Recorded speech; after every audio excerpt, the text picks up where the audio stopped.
which it stands, one nation, under God, indivisible, with liberty and justice for all. Have you turned on speakers?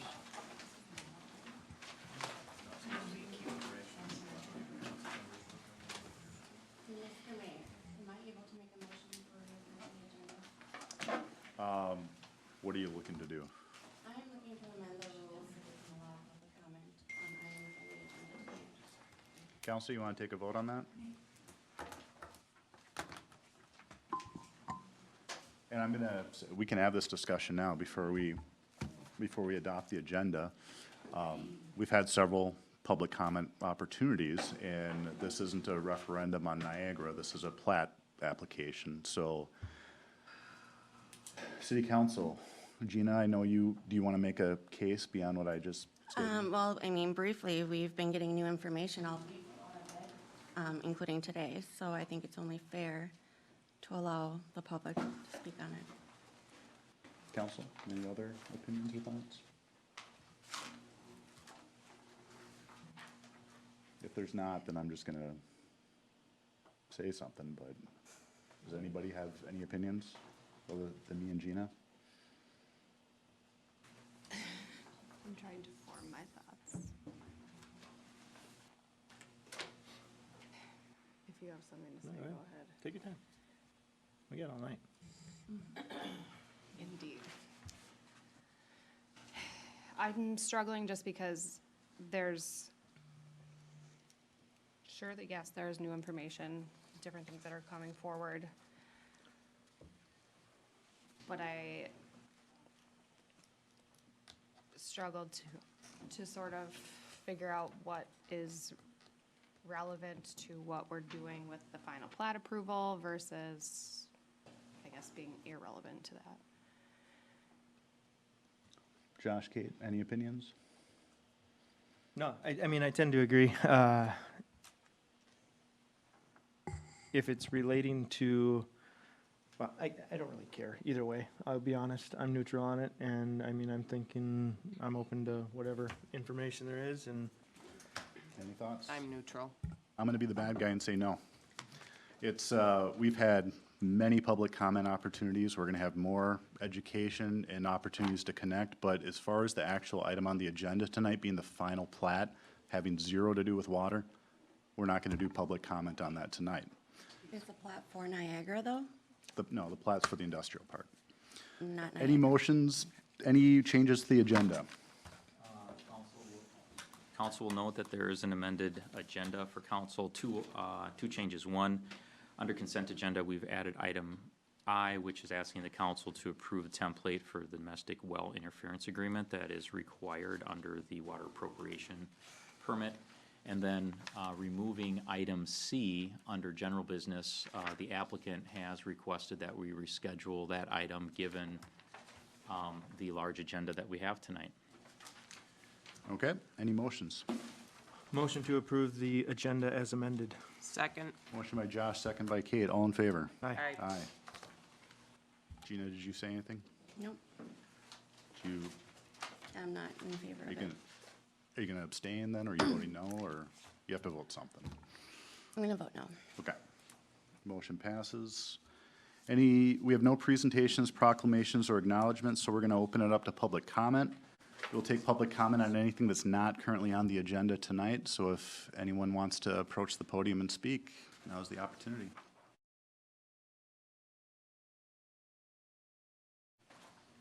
Larry. Welcome. Larry Schofield, 11550 Deuce Road, Elko. Most people here know my home is directly across from this Niagara project. This is not on the agenda, so don't muzzle me. It's regarding the dust problem again. In the past, I had to document with pictures what happened. This time, believe me, take my word for it. Today, the dust is flying again. Earlier, they had water tankers over there. Now they're kind of getting lax on that. Now we're getting it again. You need to address it.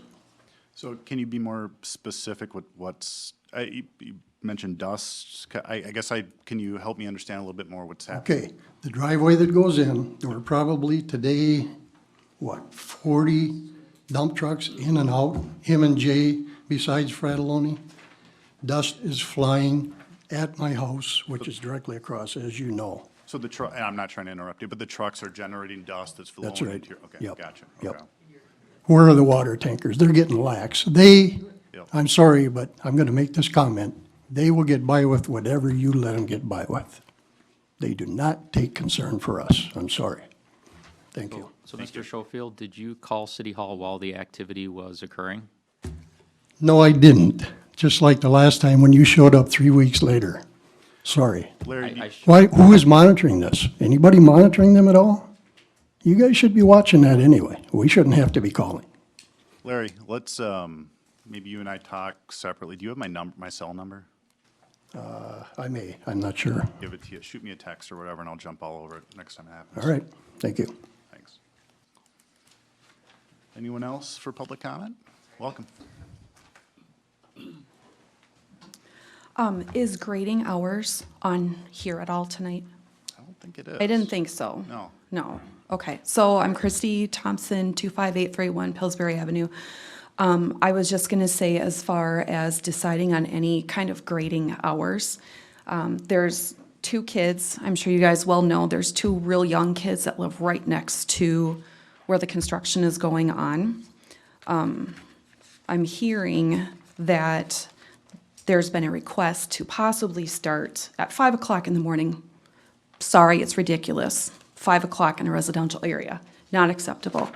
I just wanted to say that I'm looking at the American Academy of Pediatrics, American Academy of Sleep Medicine, and it's saying kids ages 6 to 12 years need minimum 9 to 12 hours of sleep. So I would just like you guys to consider that, even though they're not your kids, they're someone's kids. They're very affected by this. I understand the dad is having the kids wear earplugs at home. So I'll just to respond to that quickly. Go ahead. Last couple meetings, we've talked about that, and we've kind of taken a hard position on not expanding those. Okay, hours, so. I just want to come up here and say that again, just in case someone had forgotten. Oh, I appreciate it. Thank you. And All just right, to note, thanks. there has been no such request or hint of any such request To expand the hours. to expand the hours to 5 o'clock in the morning. Okay, And staff wouldn't recommend anything earlier than 7.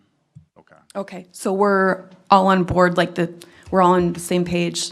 7 to 7 is pretty much what has been discussed, and that's what's being considered as far as tonight or in the future? Yeah, well, we passed the hours of operation last meeting, didn't we? Or did we just provide the direction for what we wanted them to be? Okay. So And then- what were those hours again? Do you remember? Restricted.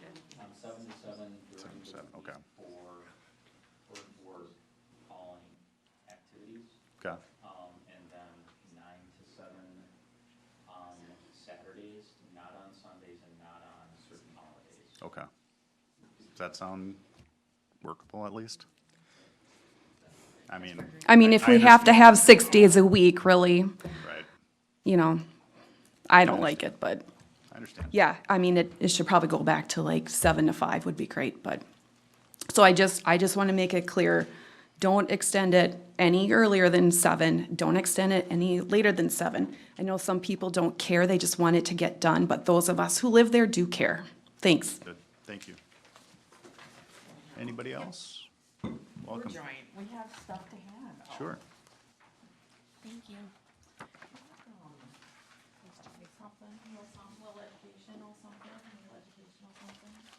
Thank you.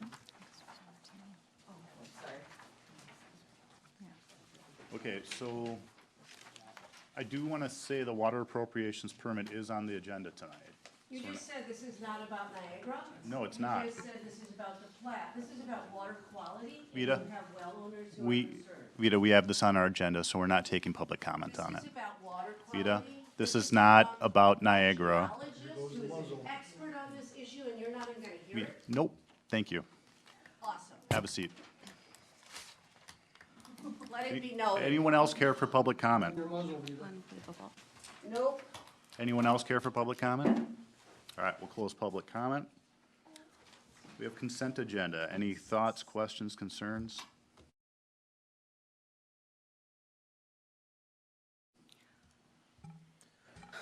Motion to approve the consent agenda as amended. Motion by Josh, Second.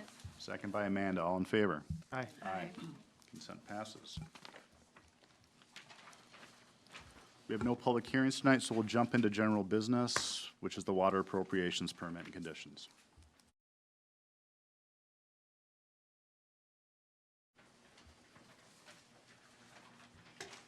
Rich Revering will be providing the presentation.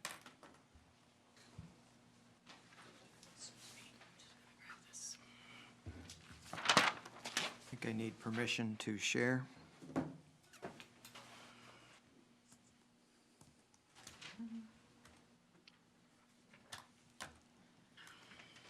Let's see. Rich, have you pushed share? Are you, I did, and it tells me the host disabled participant screen sharing.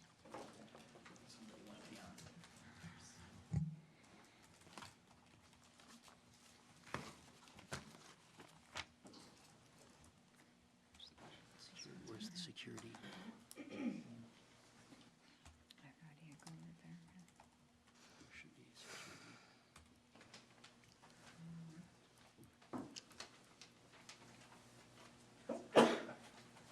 Reset defaults.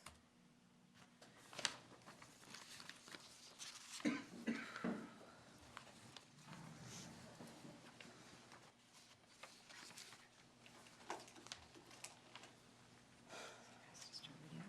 No. There is normally a security section where you disable all of them.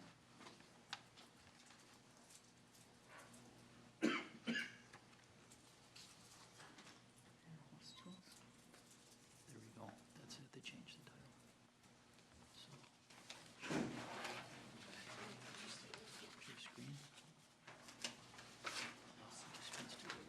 We should be able to do it now, Rich. From Jeff's over.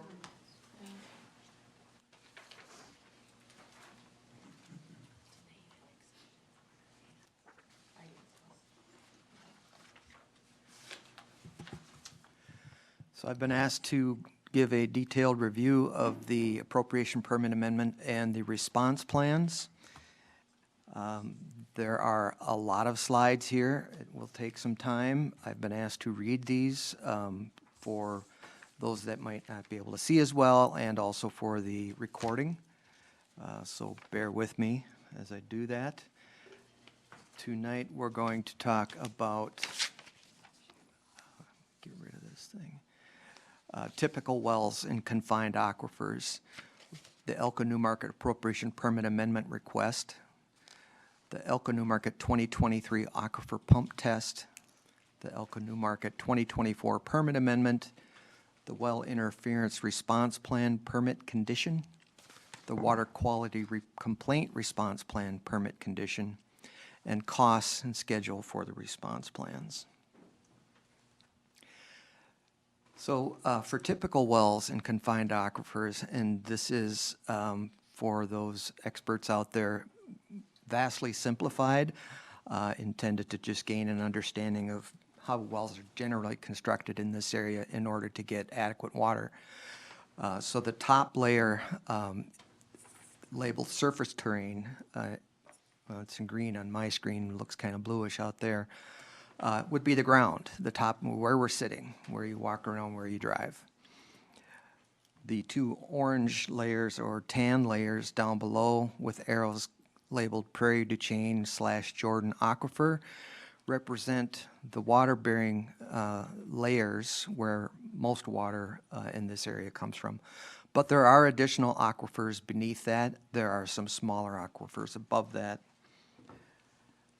On the left, the depth from the surface down to the Prairie du Chien / Jordan varies, roughly 200 to 300 feet, maybe a little less in some places, maybe a little more in others. So I've colored in blue where the water is down below us, at least available water. The top of the Prairie du Chien Jordan through the Prairie du Chien Jordan down into the aquifers below. There's some squiggly arrows pointing down representing how water gets into the aquifer. And that's basically rainwater that lands on the surface or pools and slowly, very slowly oftentimes, percolates through the soil over decades or centuries even to get down and fill that aquifer. That's happened continuously, especially this year. There's also a squiggly arrow pointing one direction. This water doesn't just sit down there. In most places, it's on the move. Very, very slowly, but always gradually kind of moving in one direction, in this case, generally towards the Minnesota-Mississippi River Valley. The thing to remember, this generally non-water-bearing zone between the surface and the aquifers has a big influence on wells, how they need to be drilled here. This is just a photograph. On the left would be fractured limestone. That is not genuinely the Prairie du Chien aquifer, but that's the type of material that would be in it. This is exposed to the surface, so the fractures that you see in the picture on the left are way more pronounced than they might be actually down in the Prairie du Chien, but it's basically a limestone aquifer, and the water resides in all the cracks and fractures in the stone. Below that is the Jordan aquifer, and this is an actual photo of the Jordan sandstone outcropping, the same material that the Jordan aquifer is made of. It's a sandstone where it's porous, there's water in the material and in the cracks and fractures. To drill a well in this area, if you drill a well that is not all the way through the non-bearing zone, you're not going to hit water unless you happen to hit a buried sand and gravel aquifer. And there are some varying sizes, varying depths, but generally you'd be lucky to hit anything big enough to give you a meaningful supply of decent water. So unless you go all the way through that non-water-bearing layer, like the image on the right, the well on the right, down to and slightly at least into the Prairie du Chien, Jordan, you're not going to have water. Those are typically called bedrock wells. If you hear us refer to that tonight or in other occasions, that's what we're talking about, a well that goes all the way through that overburden confining layer down and taps into the aquifer. Now you might notice that there's a blue line inside of this indicating that that is filled with water to some degree. So my next slide explains why that's happening. Recall that we called this a confined aquifer. Confined aquifers are typically under pressure, meaning some portion of the water-bearing area is at an elevation equivalent to or higher than this blue line that scoots across the screen.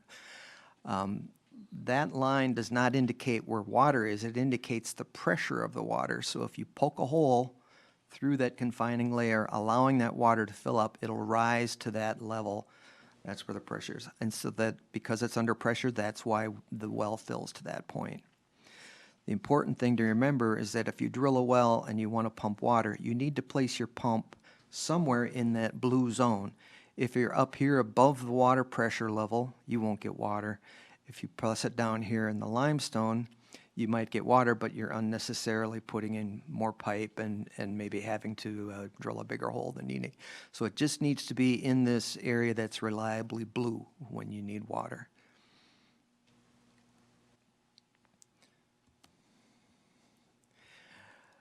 Interference. We will be talking about that a lot tonight. Interference is when one well influences another. So we've already met this well, this private domestic well. When it pumps water out of this blue zone, say the pump's somewhere, a quarter of the way down into the blue, it will have a bit of drawdown. So it's going to decrease the pressure in the area of the well, and there'll be a small depression in the pressure gradient right near that well. But if a big well is put in somewhere near enough that when that big well with its much larger volume and greater pressure drop, creating this dashed blue line representing drawdown, if that pressure drop crosses the smaller well and happens to be large enough that that drawdown is lower than the pump, This well will no longer be above the blue zone and it won't pump water. That's interference. That's what we're talking about. This drawdown varies depending how big the pump is, on the soils, all that type of thing. And that's why, and we'll talk about the aquifer test next, but that's why that's done, to determine what are the parameters that allow us to predict what that drawdown will be for different flow rates, different well depths, that type of thing.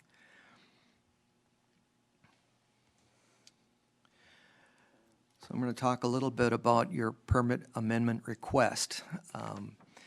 The first permit for Elko New Market was issued for Elko back in 1984. Then the cities merged and the permits were merged. This shows some recent history that was readily available. I didn't go digging for older permits, but you know, even back in 2010, when the city's 2010 water supply plan was approved by the DNR, we had an annual permitted volume at that time of 135 million gallons per year. Interestingly, at that time, in your water supply plan and comp plan, the 2020 projected volume was 400 million gallons. Of course, we didn't realize that kind of growth, and so didn't need to make those increases to achieve that kind of volume. September 2019, we've got the new well at the water treatment plant approved under an amendment to our permit. That permit volume remained at 135 million gallons a year, but we have since then been approaching our permitted volume. There's a footnote here. I looked at our pumping in 2023. We actually pumped about 182 million gallons. Much of that was for the pump test and the preparations for the pump test. So if we take a stab at adjusting for that, because we did use some of that water, but not all of it, in fact, not most of it, we did pump around 135 million gallons a year just for the city's use. Are you okay with questions as you? I am, yeah. When, in 2019, when we were approaching that 135 number, and we've had developments since then, why haven't we been trying to increase that permit? We were lower in 19 and 20. We had, recall, 3 dry years, and the usage went up quite a bit because of those dry years. So, you know, in 2019, we were fine. We knew populations at that time. We already knew were down, so it wasn't as urgent. But we did apply. I remember we prepared and applied in 2022 for this amendment we just got. Okay. So this is just to illustrate that we needed this amendment regardless of any other Right. applicants coming in. I have a question. Yeah. Why are we talking about this if we're just approving a plat tonight? And why do we put that condition on the pre-approval if it's not for Niagara and it's just for a plat tonight? Do you want me to answer that, or? I would, yeah. Yeah, the water appropriations permit is on the agenda because we had a long conversation about it at the last meeting and asked staff to come back with a number of answers to questions so we could feel comfortable addressing them. That is a separate issue than the plat itself, but they're 2 separate items on general business. Why do we put that condition on the pre-approval? When, like, you mean on the The preliminary pump- plat? Yeah, the condition approval was of that the DNR. The condition was that the appropriation permit would have to be issued by the DNR, and it Right. was. So that was the condition. Why do we put that on that plat? We didn't put that condition on that. I thought it was for the to approve it. Well, I think it was required, though, by part of the DNR, or do I have that wrong? No. Like what, Okay. go ahead. We knew that it would be necessary for the Niagara site that they were proposing, and probably any other site based on Rich's Right. statements here. So we didn't want to have a plat coming forward that would give rights to anybody to be able to hook up to city water if we didn't know we had the water available. Okay. Does that help at all, or no? No, but I don't think I'll get an answer that will, so Okay, you can continue. we'll continue. All right. So just recently, 2 weeks ago, yesterday, we got our requested permit amendment that we requested late in 2022 for 365 million gallons a year. And just a footnote, or not a footnote, but a comment, our 2040 projected volume now, because we're always looking ahead too, is approximately 630 million gallons a year, and that would be a combination of residential, commercial, and industrial uses at that time. So the point of this is really that this is not a one-time thing. This is not new, and it's not over. As the city grows and changes, we would expect our water usage and our permitting needs will also change. I have one more quick question. How soon will we need to request another addendum to increase our water appropriation for, I guess, the second phase of Niagara? I mean, how soon do you think we will need to Go do ahead, that? if you want to take that, Tom. So, we believe that we would need to amend the permit that was just approved to be able to accommodate that. And when we made the request, we intentionally sized it so that we would have to go through the process. We wanted to make sure that we had safeguards in place, to make sure that there was adequate sustainability within the aquifer, et cetera. So that's how it was set up. So reasonably, it's likely that we would have to amend the permit for Phase 2 for Niagara. Is there a time frame that we are, like the next year, 2 years? I think it would depend on when they feel that they would need to pursue it. They would have to approach the city and ask us to pursue that amended permit. Will we need another pump test? Because, It's unknown. We actually did ask the DNR that question. They indicated that that's a question that they might be able to give more guidance on after this process is complete and all the analysis is complete, and that's logical. I mean, the reality, though, is we've just completed a pump test that really pushes the maximums. I think it might be I suspect, and I'm not going to claim to be the expert in the room, but logically, I think would depend on the amount of the request. so we're amending our water permit for Niagara, not only now, but again soon. Okay. This next slide happens to touch on that. It's the basis of our 2022 request that was just approved. Current demand at 135 million gallons a year, coincident with our prior permit.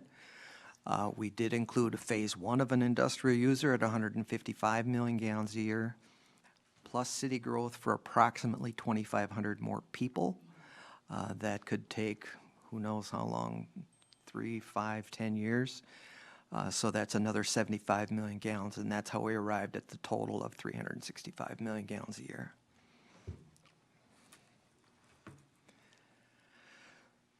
The pump test that we just talked about was required by the DNR in support of our applications.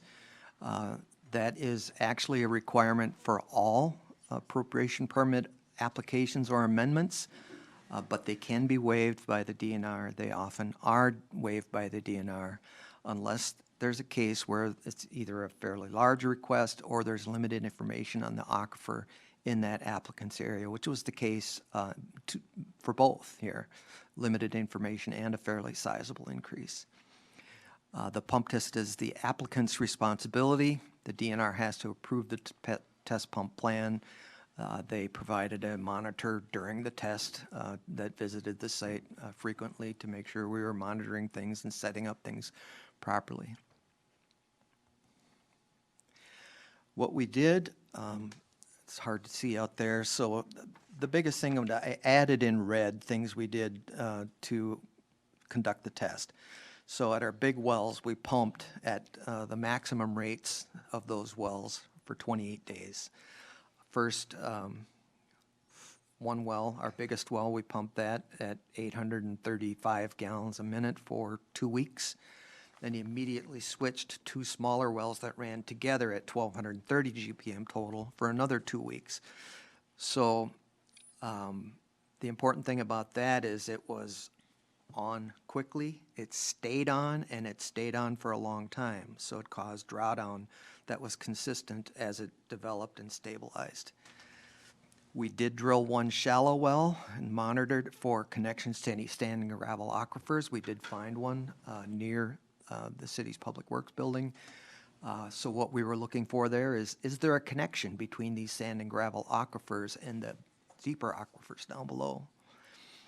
We monitored the water table near wetlands and the river to check for influence of city pumping. And then we had several monitoring and private domestic wells that we installed monitoring equipment in to continuously record the drawdown happening during the test. So we have sensors that picked up the level of the water in those wells every minute for a month.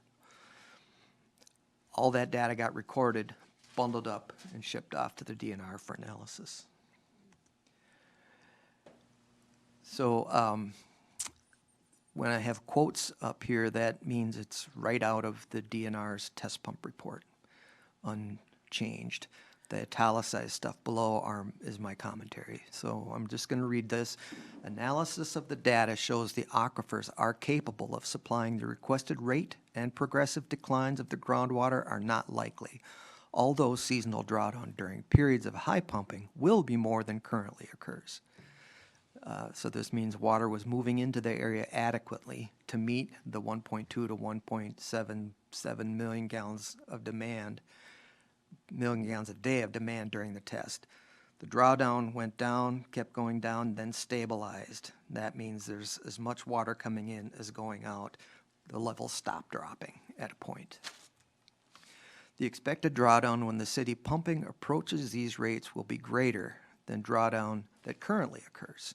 Well, it makes sense. We pumped way harder than we ever have before, and in fact, harder than we expect to for some time during the test. So, yeah, the drawdown would be greater than we've seen in the past.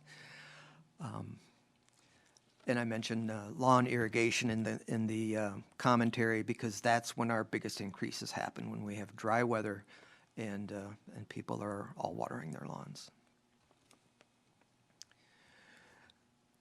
Another quote from the DNR Aquifer Test Report. Modeling demonstrated that well interference is possible within approximately 2 miles of Elko's wells 2, 3, and 4. The risk of interference to each domestic well will be calculated outside of this report, and I will be covering that.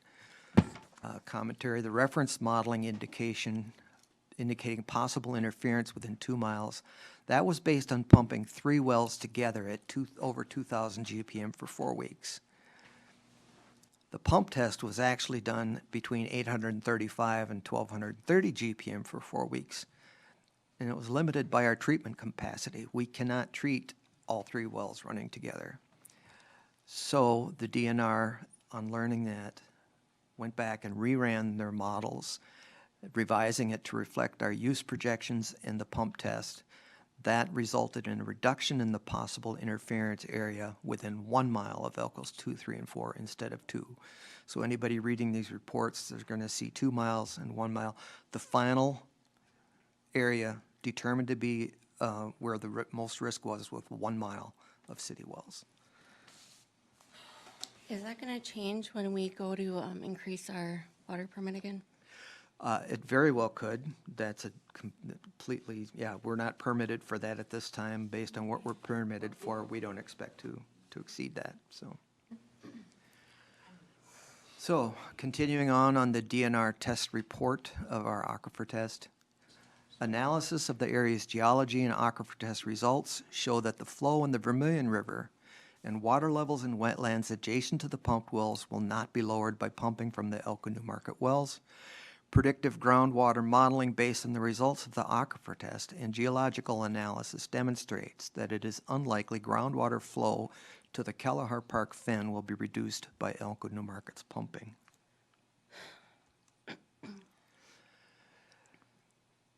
So previously the report mentioned that the risk of interference would be computed separately. This next memo, the DNR memo on well interference potential, is where that happened.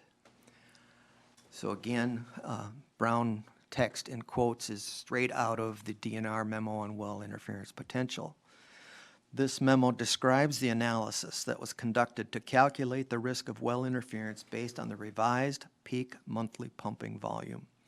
This memo lists what is known about domestic wells within 1 mile, presents the risk of well interference for wells where enough is known about the well construction to determine the risk, and recommends where additional information is needed. This memo is a supplement to the aquifer test report and supersedes the well interference memo dated May 24th, 2024. So this revised memo, as I mentioned, modeled a drawdown at 1.2 million gallons a day rather than over twice that. Are you going to address the water quality I issues? will, Okay. absolutely. Before we move on, so this is what the projected pumping would be with phase one of the industrial user and current usage of the city, or some growth, or at the full permit? That allowed? is our largest well running wide open. We Can't do probably, the math in my head. How many million gallons per year?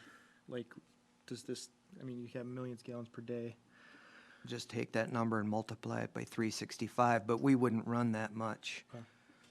So it would be over the 365 million gallon It'd permit. still be more than It'd what still we be would be more, allowed yeah. to do. Yeah. And the previous pump test, hypothetically, what would that be per Well, year? you'd take 42 million gallons and multiply that by 12. So a lot, and A we lot. won't get there in a long time. No. Right. Okay, I have one question though that's related to that. So I just want to make sure this is correct. For city growth of 2,500 people, we would only need to increase our water permit by 75 million gallons a year? Is that accurate? That was included in addition to the industrial user that was anticipated, because we also knew we needed more room for growth. It's just a random number. It's roughly half of our current population. Wow, okay.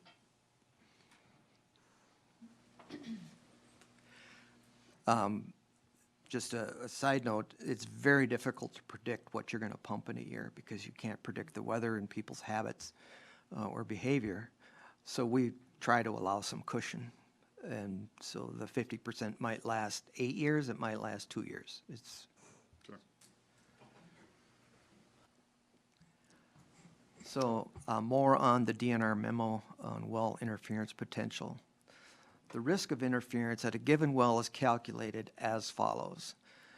They use a Octosolve model. It's a computer model with parameters calculated by publications from the actual authors of this report to predict drawdown at each domestic well after 1 month of pumping Elko wells 2, 3, and 4 constantly at the maximum pumping rate. That is actually not correct. That was revised, but not revised in the memo. The actual pumping rate modeled was the 1.2 million gallons a day.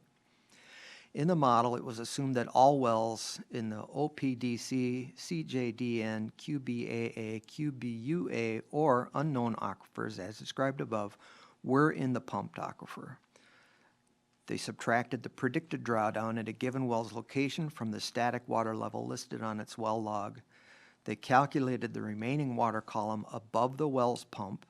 Remember the blue zone we talked about when you drill a bedrock well, assumed to be set at the bottom of the drop pipe.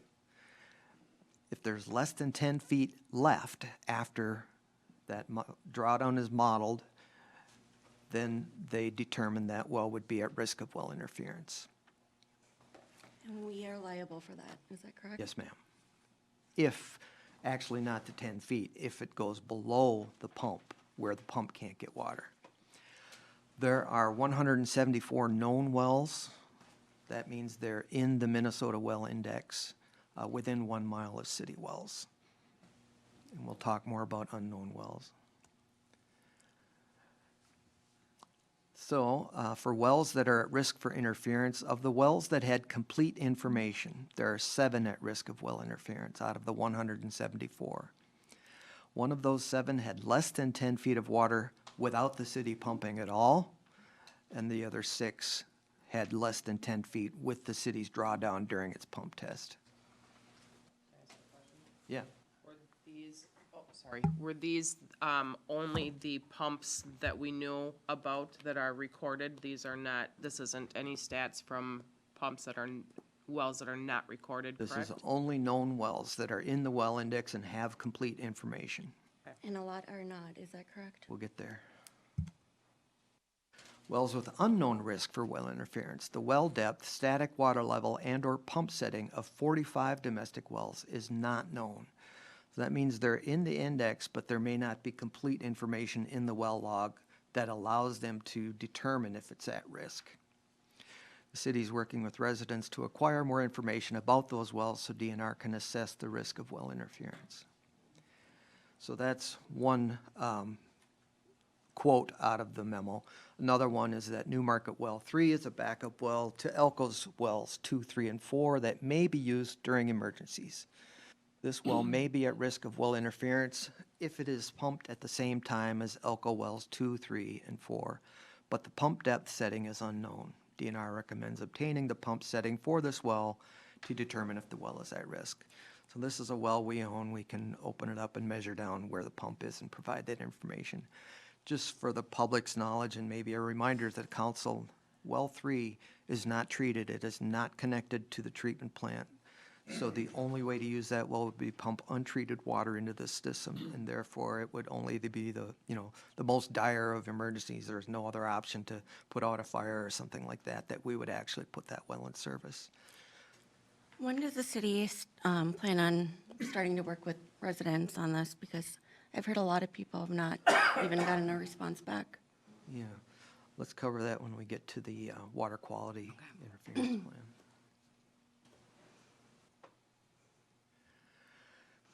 Finally, there are wells at risk. Well, this isn't finally, there's more, but in the interference potential memo, wells at low risk for well interference, the remaining 122 wells are at low risk for interference, meaning they have plenty of depth below the static water level and below the pumped drawdown during the pump test.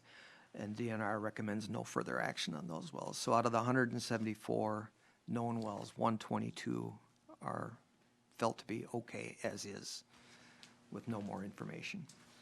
Then the question about wells not listed. Domestic wells not listed in the Minnesota Well Index. In the DNR's experience, 30 to 50% of domestic wells statewide are not listed in the MWI. These wells are unknown unknowns. It is not known if they exist, how many exist, what aquifer they are in, or what the risk of well interference for those wells is. There are over 1,300 parcels within 1 mile of Elko Newmarket's wells, which could have domestic wells not listed in the MWI. DNR's analysis described herein does not quantify the existence or risk to those wells. So that's the end of the quote. We looked into this. The vast majority of those 1,300 parcels are actually city lots that are served by the city's water system. They have no well. This is a map of parcels within 1 mile of city wells that are not on city water, that have no well listed in the Minnesota Well Index, and have a building indicating the parcel may have a well.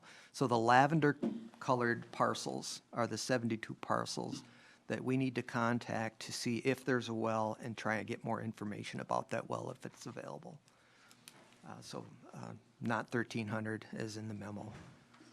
Their information wasn't wrong, but we took it a step further and identified which ones actually were already on city water. So this memo led to the interference response plan. Many of the conditions and the terms of that plan come right out of the interference memo. So this plan is different from the water quality plan. There are two. I will cover both, but first we're going to cover the interference response plan. This one is intended to plan for and address out-of-water complaints. Basically, if the drawdown brings the water level below a private pump in the well so they can't get water, that's an out-of-water complaint. No out-of-water incidents were reported to the city during aquifer test pumping.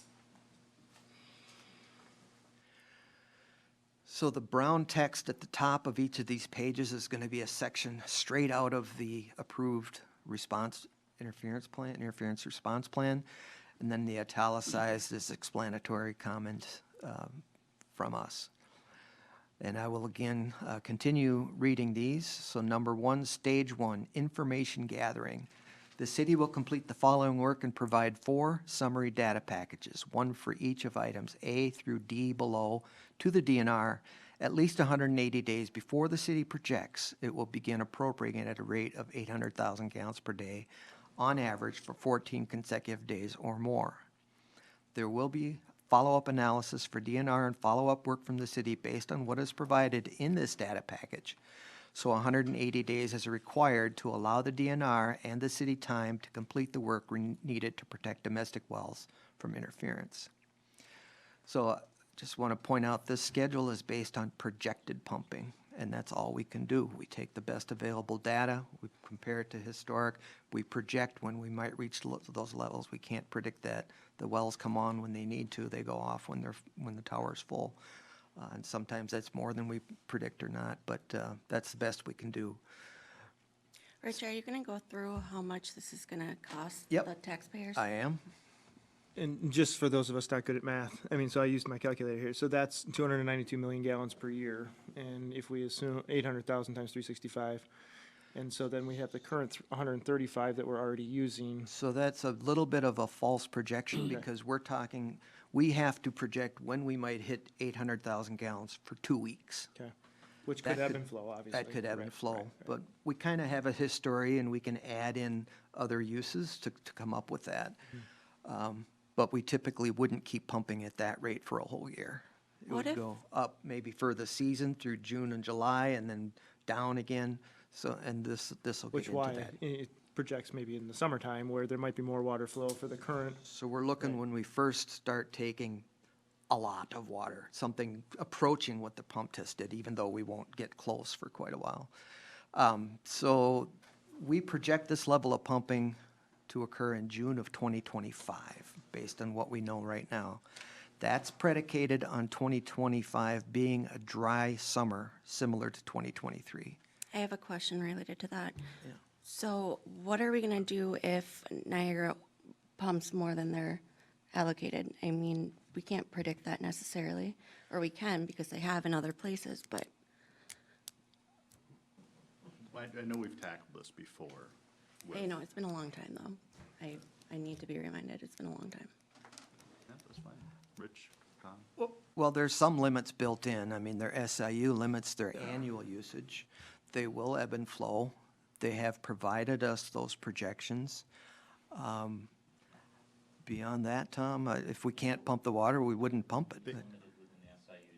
The significant gonna user say, agreement, right, exactly. and there are caps in there, and if I remember correctly, it was 105% for a period of time, and then there could be action taken depending on Right. just pieces of it, so there is caps and there is requirements and Like we could action that the potentially city could shut the take. water off. Yeah, but keep in mind that limit is based on us completing the information gathering stage, which we would begin on immediately. We don't expect it to take like years or anything to complete that work. We're talking a matter of months.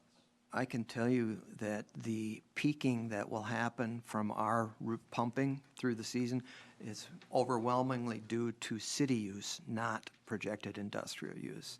There are peaks in their projections, but they're much flatter than what we had, what occurs when we irrigate lawns.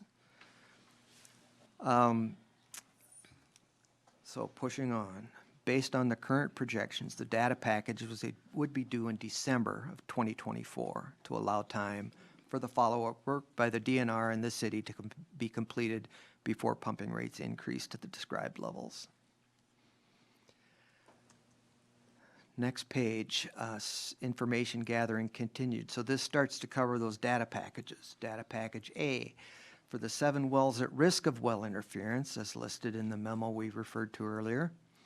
We have to obtain the current pump depth, the type of pump, the static water level, and the well status and use type. Is the well in use? What is the water being used for? And provide that information to the DNR. Information may be obtained by asking the well owner or local driller or both for more current information, that is what is listed in the MWI. If the well owner and driller do not have current information and the well is being used for domestic water supply, then the city must hire a well contractor to open the well, obtain the static water level, pump depth, and type of pump. Unless the owner refuses to grant access or fails to keep 2 appointments, then they would be deemed uncooperative. If the well contractor determines that entering the well would cause irreparable damage, then the city will choose one of the following 2 options. I'm going to interrupt you real quick, Rich. I think for questions, we're going to become really formal. If you want something, just get my attention, Raise and my I'll call hand? you. Yep, or just say, Mr. Mayor, can I ask something or whatever. But we're gonna, so we can keep things moving along, we're gonna keep it more formal this way. All right. So the two options include either having the contractor obtain the information and repair the damage incurred at the city's expense, or offer the owner a well agreement, which we'll talk about a little bit coming up here. If the well owner is non-cooperative, the city will offer by mail a well agreement along with contact information should future interference be suspected due to city pumping.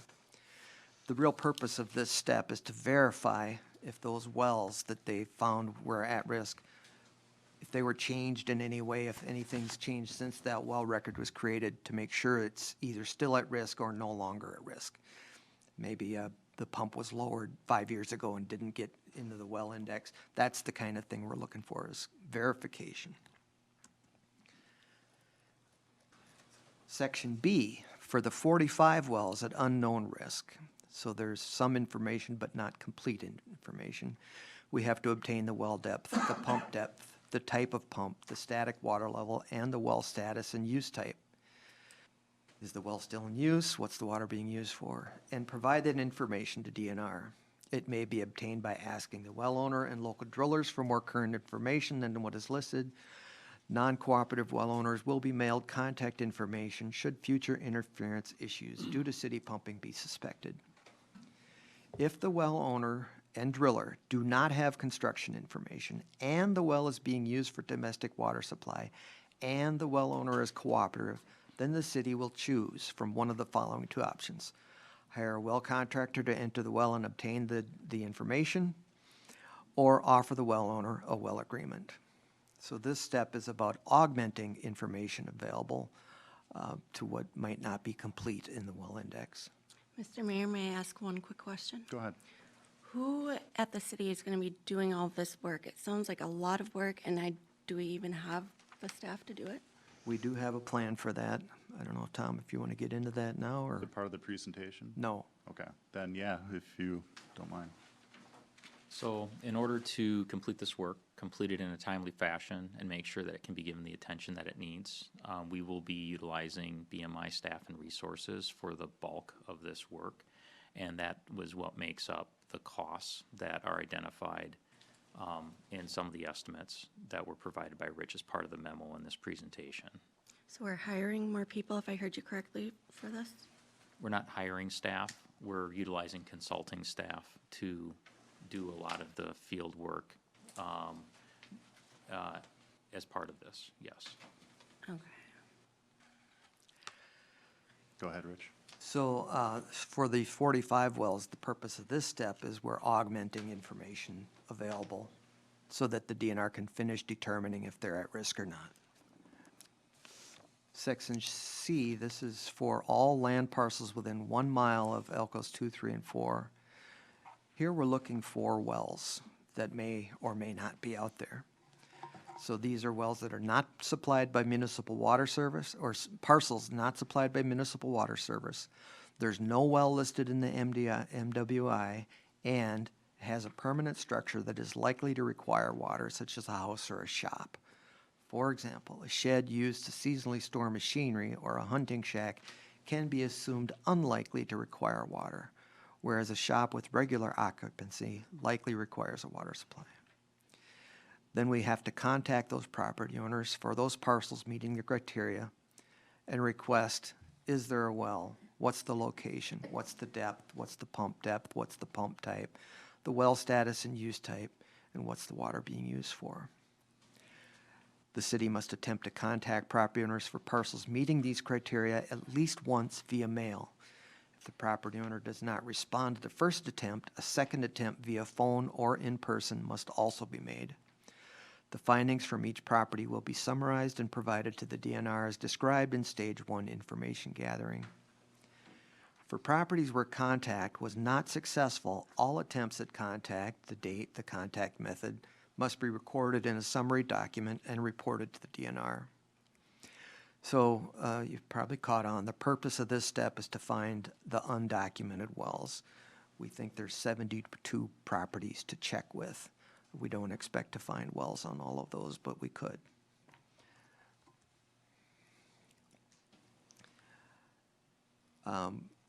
Finally, for stage one information gathering, for New Market Well 3, an emergency supply well, the city will determine whether New Market 3 would ever be pumped simultaneously with wells 2 and 3 and 4.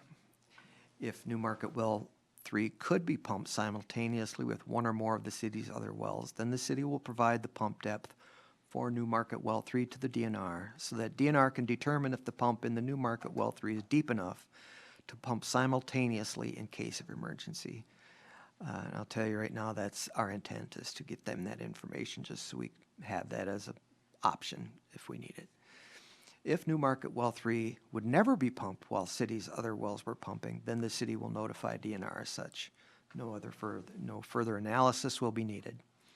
And then finally, for all of the information gathering, we have to retain records of all the collected data and determinations indefinitely.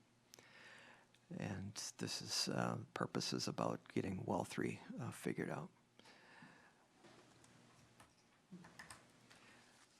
Still on the interference response plan, we move to stage 2, and this is where the DNR basically will finalize which owners need to be offered well agreements.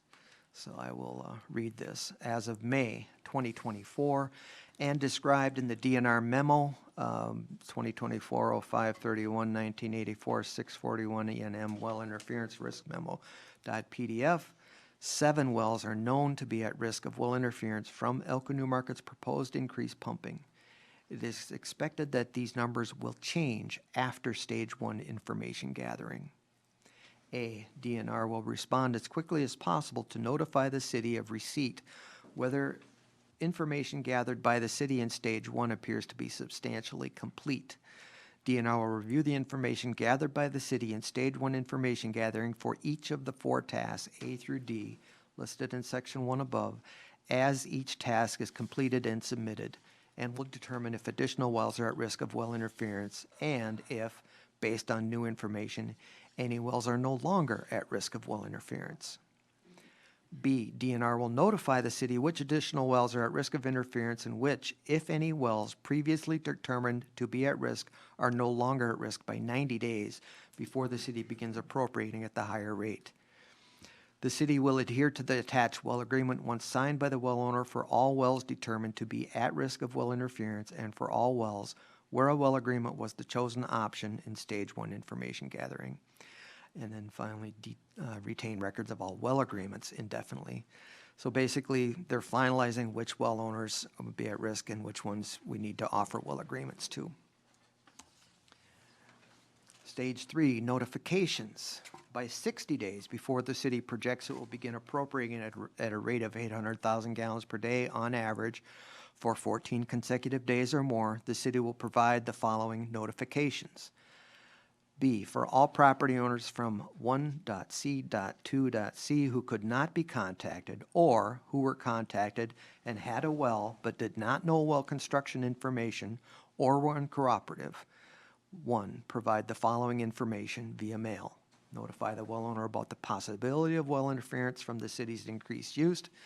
Notify the well owners that if they experience an out-of-water situation which they suspect is due to the city's pumping, they should contract a well contractor to restore their water supply, save all receipts and notes from the well contractor, and notify the city within 14 days of first noticing that they are out of water.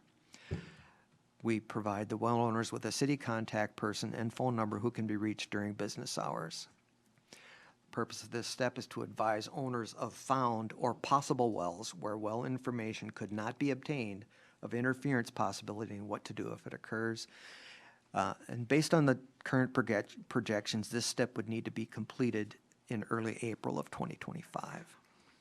May I ask a question? Yeah. So if we are, and maybe educate me a little bit, well owner is experiencing some well interference. I mean, are they just out of access to water for that 14 days? I mean, how do we accommodate? No, we would have to bring them bottled water, I think. Oh my God. The irony there is, I mean, the irony. can't even make that up, but. I think I thought it was actually in Buy it? the plan. I don't remember seeing it as I went through this, but no, if we have to provide drinking water. That's within the well interference agreement that we provide to individuals that identifies that we have to provide an immediate drinking water source, and that we have to. It might actually be coming up here. It's in this. Yep, and in with this all due plan. haste, have to retain a well contractor to come out, and even if it means paying emergency fees to come out to the site. I don't think it says bottled water. I think that was something we. Providing a drinking water source, Yeah, but yeah. more than likely, it's gonna be big jugs of water. Is this something we're tackling in more detail in the presentation, or should we now talk about that? No, I think it's coming up Yeah. when we have to actually respond to an investigation. This is still all preparatory. Yep. So this is the notification stage. Okay. And then the last thing we have to do in notifications, by 60 days before we project pumping at the higher rate, we have to provide, post information on our website and in at least one mass flyer mailing to inform the public about what well interference is, how to find a well contractor, who to contact at the city if they suspect well interference. The website and flyer should specify that out-of-water complaints within 1 mile should be directed to the city, and out-of-water complaints outside the 1 mile radius should be directed to the DNR at well.interference.dnr@state.mn.us. The mailing must be addressed to owners of parcels located within 1 mile of city wells E2, E3, and E4, and that are not served by the city's water system, and may also satisfy water quality plan notification requirements if appropriate content is included. Retain records of all notifications indefinitely. So just a commentary on the 1 mile, that seemed to be a lot of questions about that. That is our response area. Doesn't mean that we're not responsible. If the DNR feels that an interference problem 1.5 miles from a city well is due to our pumping, we would have to respond like we would for any other complaint. But the 1 mile was picked because it was felt to best represent where it's likely to happen or most likely to happen, and to set some reasonable limit that the city's not responding to complaints willy-nilly all over the place. Pretty much that simple. It was a number picked actually by DNR staff.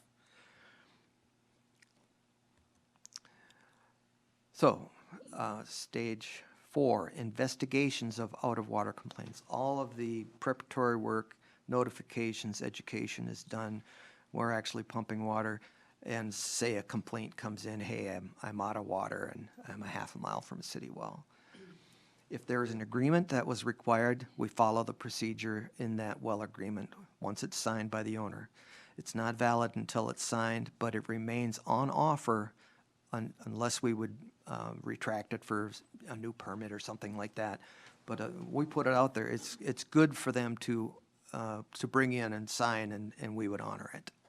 Could you clarify what you meant by that last part? So if we send an owner a well agreement offering them, it's not valid until they sign it, but they could sit on it for 10 years before they decide to sign it because they have a problem. Right. So just because they don't sign it right away doesn't mean it's not good. So what was it that you said about the permit? So if we decide for some reason, and we have no plans to do this, but for some reason decide we need to rescind these offers, something changed, I can't, Whatever. we could notify in writing that it might be replaced by a new, it might never happen. It's just, Would they have some rights in that case? I mean, is it just, it's up to us and do whatever we want? Or? we wouldn't be able to do it unilaterally. We'd have to, I could imagine it may be something different, replaces it or whatever. But there is, we could rescind it in writing. We don't intend to do that.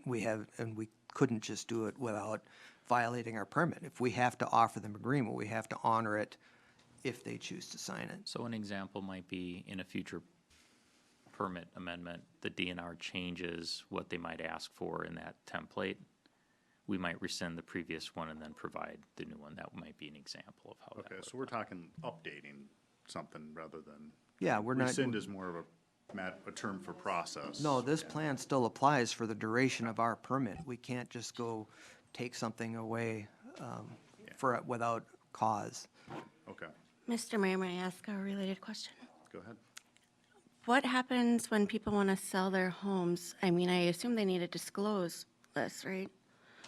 That's a great question. I would presume if we knew about it or they notified us, we'd change to the current owner. Or the agreement may be offered to the parcel, the owner of that parcel, and it runs with the land, that the, whoever the owner is at the time of an incident. I guess that's kind of a legal question, but that might be how we handle it. The agreement currently runs with the current owner, so if they sold the property, we would have to enter a new agreement with the new owner. So that would likely be a disclosure issue for the seller. Yep, and maybe bring values down, I would assume. I don't know if that's that automatic assumption, but. Yeah. It's not addressed in the plan, so I don't have a great answer, but now I lost my place. Well, if there's a well agreement required, so the form of agreement is on the agenda tonight for council approval, so I won't go through it here, but basically it set the terms for the owner in the city for restoration of water should an out of water incident occur due to city pumping. The agreement makes the city responsible for costs to restore service. For typical wells in this area, interference would be expected to be addressed by adjusting the pump to a deeper location in the well.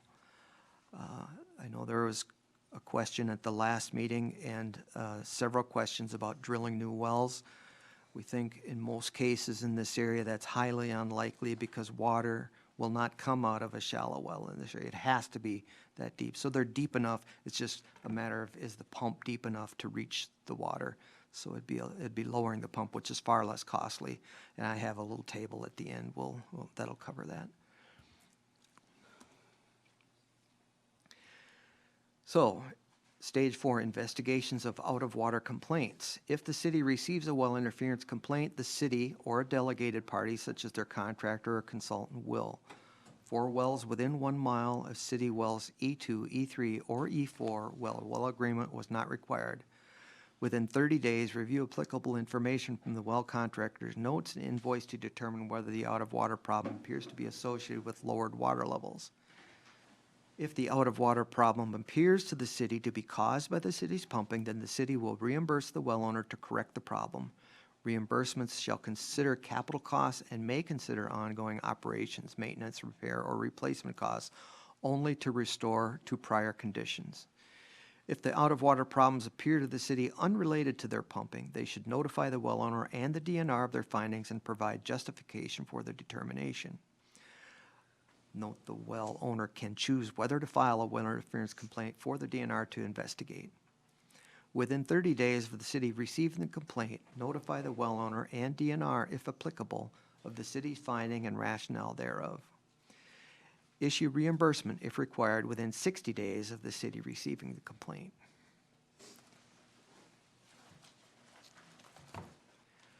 For wells greater than 1 mile, forward the complaint to the DNR and then retain records of all well interferences and city analysis indefinitely. So we already talked about the 1 mile response versus responsibility. If it's deemed to be due to city pumping, there is no distance limit. The 1 mile strictly applies to where we investigate by default versus having it referred to us by the DNR. So I'm going to stop there for a second for 2 reasons. One, I could swear, Tom, in those plans was a provision that we have to provide water. It's within the well agreement Oh, in the agreement. that we provided. Okay. Maybe I can read through what those. Could you do that? I need a couple minutes. So in the well interference agreements that we'd be providing individuals, it states the domestic well owner will select a licensed well contractor who's familiar with local geology, local wells, well drilling, and repair expertise. Within 24 hours of receiving notice of the problem, the permittee, which would be the city, must call the domestic well owner's selected well contractor to inspect the condition of the domestic well at the permittee's expense. That would be the city's expense. We can't hear you. Oops, I'm sorry. Do you want me to read that again? Please. Yep. So the domestic well owner will select a local licensed well contractor who's familiar with the local geology, local wells, well drilling, and repair expertise. It's like when you have out-of-body damage, you get to select who you want to use to do the work, right? Within 24 hours of receiving the notice of the problem, the permittee must call the domestic well owner's selected contractor to inspect the condition of the domestic well at the permittee's expense. So within 24 hours, the city has to contact the contractor that the well owner's identified to come out and do the work. The permittee, the city, shall have the well contractor perform the initial inspection as soon as possible, regardless of any emergency fees. So we basically say, we want you guys out here to do it as quickly as you can. We'll pay whatever emergency fees it takes. We can't control whether that selected contractor gets there in 12 hours, 24 hours, 3 days. It probably depends on what's in stack and line in front of it and how much, what their rules are with regards to paying emergency fees. We cannot control that. We simply are gonna warrant that we'll contact them and tell them we'll pay any emergency fees, get out there as soon as you can.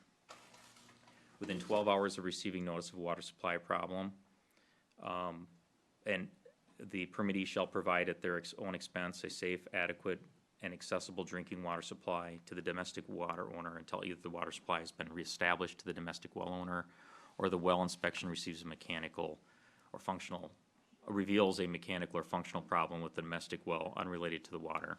So the whole agreement runs along the lines that we would have to provide drinking water. So that could be in the form of bottled water, could be in the form of water cooler, whatever it is, but making sure that there's adequate drinking water for those individuals while the work is being done to research what the problem is and then correct it if it was a result of the city's pumping activities. The agreement does provide that if it's found that it's a mechanical issue, like a pump failure that isn't related, the expenses then are the responsibility of the well owner, as they should be, and then the city's no longer responsible for providing that drinking water supply because it wasn't a result of the city's activities. Within 48 hours of notification from the domestic well owner, the permittee shall notify the well interference coordinator that the well agreement has been invoked and provided timely updates on the resolution. So within 48 hours of getting the notice from the owner that they're out of water, we have to notify the identified person at the DNR that somebody's invoked the well agreement, we're working on it, and then we have to continually update them. And then so that provides oversight to the process. We're kind of at a good point before Rich jumps in the next part. It's just kind of open, who's got questions? Gina, I know you do, so you want to go first? Who's going to determine if it was our pumping or just a normal problem? So generally speaking, well interference is pretty straightforward. If the well's in good operating mechanical order and it's not pumping water, there's no water down there. But wells can and do fail for other mechanical issues. They could have issues with the drop pipe, they could have an electrical issue providing power to the pump, there could be an issue with the pump itself. The reality is that the property owner, when that issue occurs, doesn't know. And so they can contact the city. This is gonna sound weird, but it's actually a service where we're gonna come out and we pay for the inspection to come and pull it, where under normal circumstances, they have to just call the well driller and pay that expense on their own. The only difference is that if we go out and we find that it was a mechanical failure, the property owner is then responsible for those fees, as they should be, because it's not related to something we did. But if it is related to our pumping activities, then we pay for the inspection fees and we pay for whatever correction is required to resolve the issue, which in almost all cases is simply lowering the pump down to a level where it gets below that impacted or drawdown level.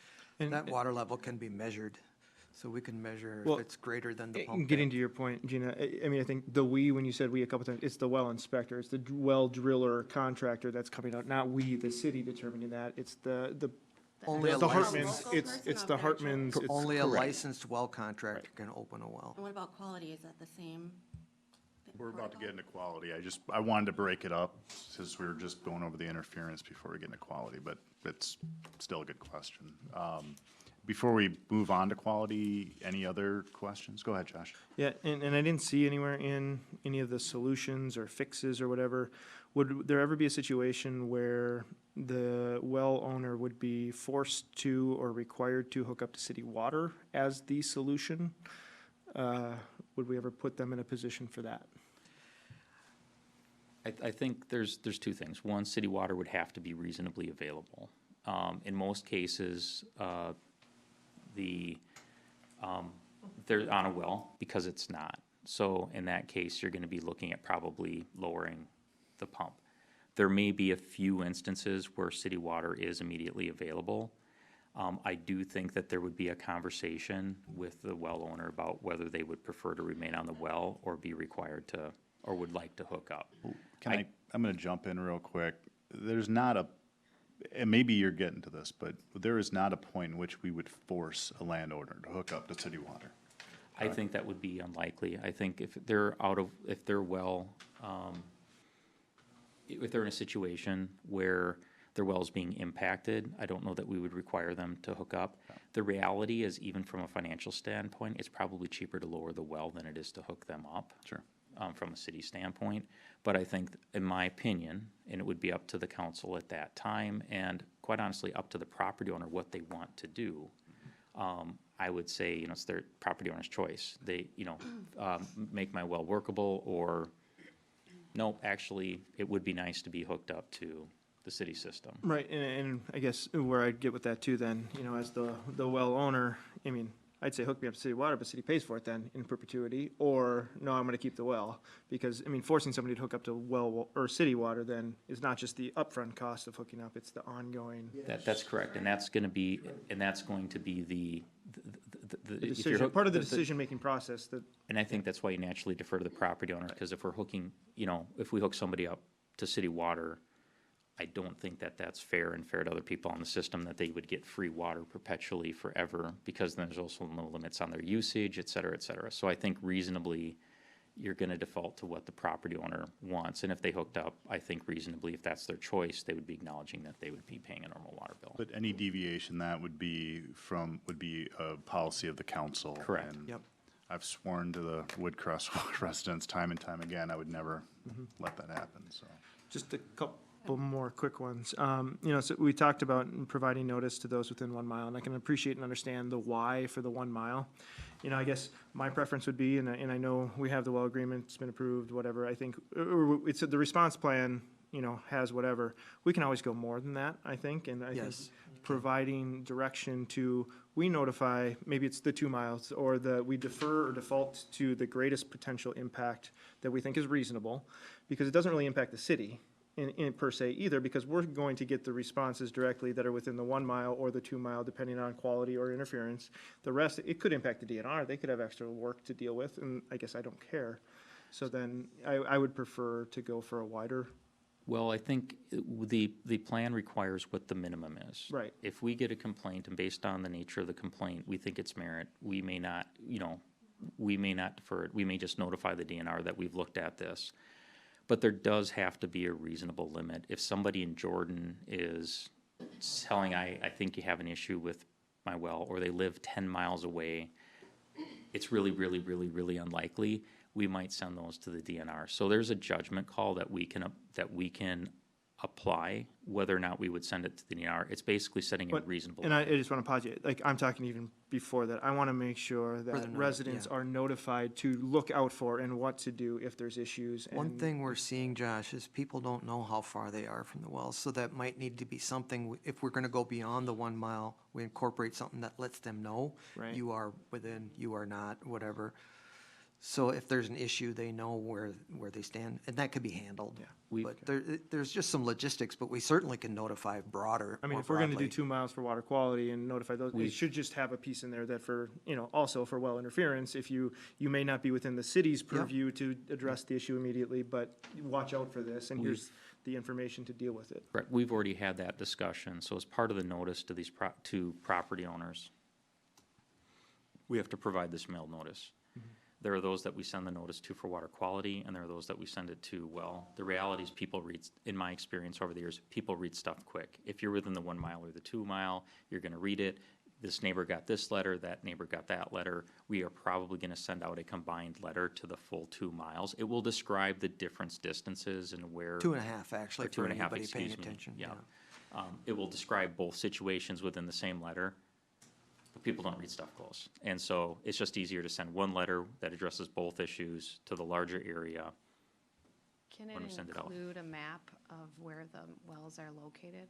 It would be our intent, we can't identify the specific locations. We can provide, Our city wells. we can't provide the specific locations, but we can provide a boundary of what parcels are included within that area. We're in the process of working up something formal. When these letters come out, they're gonna include an informational package that comes with it. We've also had discussions that when we do this, it may also include an invitation to an open house where we have experts on hand to talk about these issues and be able to answer questions one-on-one, as well as probably a presentation on the issue, because we have a lot of engaged people who are here tonight, but there may be people who are completely unaware of this issue, and that's the whole purpose of the notification. What about people who are elderly or like can't necessarily comprehend all of this? I mean, it just doesn't seem fair. Yes. Do we have a way to reach out to make sure that everybody is aware? Well, we're mailing the notice. The notice will include information. There is some need on their part to reach out to us, but it's not uncommon for city staff to give people the time that they need on issues. Okay, do you have any more? Can I ask a couple more? Okay, I just want to clarify, when we say the city pays for it, that means that city taxpayers pay for it and we have no levy, right? No, that is not that is, so the city pays for it as an entity, but the taxpayers do not. Since this is related to water, all of the expenses, revenues, et cetera, are related to the water fund. Okay, so the ratepayers, the water ratepayers? Correct. Okay, So, yep. Does not necessarily mean that rates will go up. We will provide a quick financial analysis at the end here. Okay, and what happens if the city, if we fail any of these steps? I mean, there's a lot of details here. I mean, can our permit be just withdrawn or like what? Can we be sued? Well, it would be up to the DNR. We have to meet certain things in order to pump at a higher rate. If we're not gonna pump at the higher rate unless we've met the terms. Assuming otherwise assumes that you as a council are okay with us breaking the terms of the permit, and that's not gonna happen, No, right? but people are human. I mean, mistakes happen and there's a lot of details here. Like what if we miss someone, for instance, within that mile? Sorry, what, We will make our best reasonable effort to notify people and do what we can, but there's nothing in here that guarantees any absolutes. We will be putting out a lot of information. There are people who are following the subject that have put out a lot of information. We will put stuff on city's Facebook page. We are required as part of this to have information on the city's website, and we will be doing mailings to anybody that we reasonably identify could have a private well within that distance. So the likelihood of somebody getting missed is very low, but we will make a reasonable effort as we do. There's no absolutes, and if I sat here and say I could absolutely guarantee that absolutely everybody would be notified and absolutely everybody would receive their mail and absolutely everybody would read their mail, I can't guarantee actions by other parties. All we can do is guarantee what we do as a city. okay, so can our permit be withdrawn if we fail to meet any of those steps regardless of the reason? Can the DNR just Andrea, maybe permit? you have comment on that. I also, just a nuance, Tom, we're not restricted from pumping if we don't do those things. We're required to do those things before we Correct. project pumping at those levels. So if we don't do them and we pump there, I suppose there could be some consequences. But I don't know if Andrea has thoughts or Well, I just- remarks on what they might be. And I I don't want suppose to they stray could too revoke. far from Gina's question too. No, 'cause it's, I can they ultimately- revoke the permit? Yeah, exactly. How do they revoke the permit? What happens in that case? That's where you're going, right? I mean, yeah, ultimately, I mean, if we break any of these steps by accident, I mean, even can the permit be revoked and, Like any other enforcing agency, they take into account the circumstances. And there would typically be a notice and hearing process before you can revoke a permit or a license or anything like that. And so- an opportunity to correct, I would assume. Yes. and- Right. yeah. I mean, I guess the question, does your question assume intent on the part of the city or not? not necessarily, but I mean, that's, okay, that answers that enough. But one more related question to that, though. We've heard numerous times that Niagara might sue us or Ryan companies for whatever reason. Can it work the other way around? Can residents sue the city too? I mean, do we have to anyone worry can about kinda that? Well, anyone can kind of sue anyone, really. Right. I mean, we're always subject to that, yeah. Okay, and Whether then we be held liable, it's a different story, but okay, and then who would be ultimately responsible for that? Would that be the city ratepayers, taxpayers? that would I depend. mean, There's a League of Minnesota Cities insurance, there's, For- I mean, there's a number of different approaches. For a land use decision, that would be handled by the League of Minnesota Cities Insurance Trust, and you would have a deductible, I believe it's 10,000 that you would pay, and then the league would be handling that for you. okay. Are we good to move forward? Can I Or- ask what Yeah, I go think ahead. is kind of a silly question that I just need some clarification on? In this well interference agreement, when it talks about giving accessible drinking water supply, is it just drinking water? Or Correct. is it water to function in their home? No, because we don't have a way of providing pressured water within the home if the well's out to be able to make it work. So we can provide drinking water. So yes, they would have to, during that outage period, they would have to find an alternative for shower or washing their clothes. That would also be true. Idea is it would be a short-term thing. But it would be a short-term thing, and it would also be true if they had any sort of mechanical issue with their pump. What if they have as well. horses? What about animals? I think it's just the drinking water is what's in this agreement now. We would reasonably, but I think reasonably, we'd look at the circumstances associated with that particular property.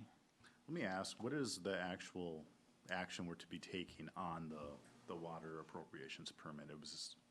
Is there a action that we actually need to take, or is this just This is information? just This is information. informational. That's what I This thought. is all dictated by Other than the form of DNR. agreement. So we can tweak this however we want to tweak this within reason. The agreement? No, We can't? no, Why not? because it's approved and dictated by the DNR. But we can amend that with the DNR. We could approach them later, so, but this is currently what they have provided and approved Right, I'm just for, saying, we yes. can, this is Yes. not set in stone indefinitely. Yes. The response plans are. We can't amend a response plan to make it more favorable. They are a condition of the permit which has been issued. We can always, But we can amend that. well, we apply can that to- choose to go above and beyond what's minimally required. You can do more, you can't do less or change it. I guess what I'm getting at is I want to find some solutions to where we can actually make it a little bit more accommodating to those that are out. And I don't know if we do that as a separate ordinance on a separate day. I'll rely on staff for how best to approach that, but things That like. could just be council policy. If someone has horses, we'll send a water truck to try and fill their tank, So something we like can that. address that with a separate Yep. item in a separate Yep. way. Yep. Okay. What happens if our water fund cannot pay for it? What if we don't have enough reserves? I mean, I think we're drifting a little bit from interference a bit, because that. That will the be financials covered part of in the- this, Okay. yep, okay. yep. So we are at now the beginning of the water quality response plan, a different condition, similar in a lot of ways to the interference, but this is new territory now. The italicized is just explanatory on my part. This plan is intended to plan for and address changed water, not out of water, but changed water conditions that might occur due to city pumping activity. As a condition of the city's water appropriation permit amendment, it applies for the duration of the new permit. Preparation of this plan was prompted by water quality complaints received by the DNR and/or city related to the city's aquifer pump test, or at least believed to be. There are 32 contacts at this point regarding water quality to date that we think are related to the aquifer test. The common theme is discolored and/or smelly water, clogged filters, and/or staining. The distances reported for those that reported a location range from less than 1 mile to 10 miles from city wells. 3 of these appear to be commentary related to the industrial park project rather than a water quality complaint. 2 appear to be related to a non-city project. And 1 contact stated they had no issues with quality during the pump test. However, all complaints or contacts, as they're called here, will receive follow-up contacts from us for more specific information so we can validate, check out is it a complaint or not, and what are the specifics. And we're still working up what those questions are going to be.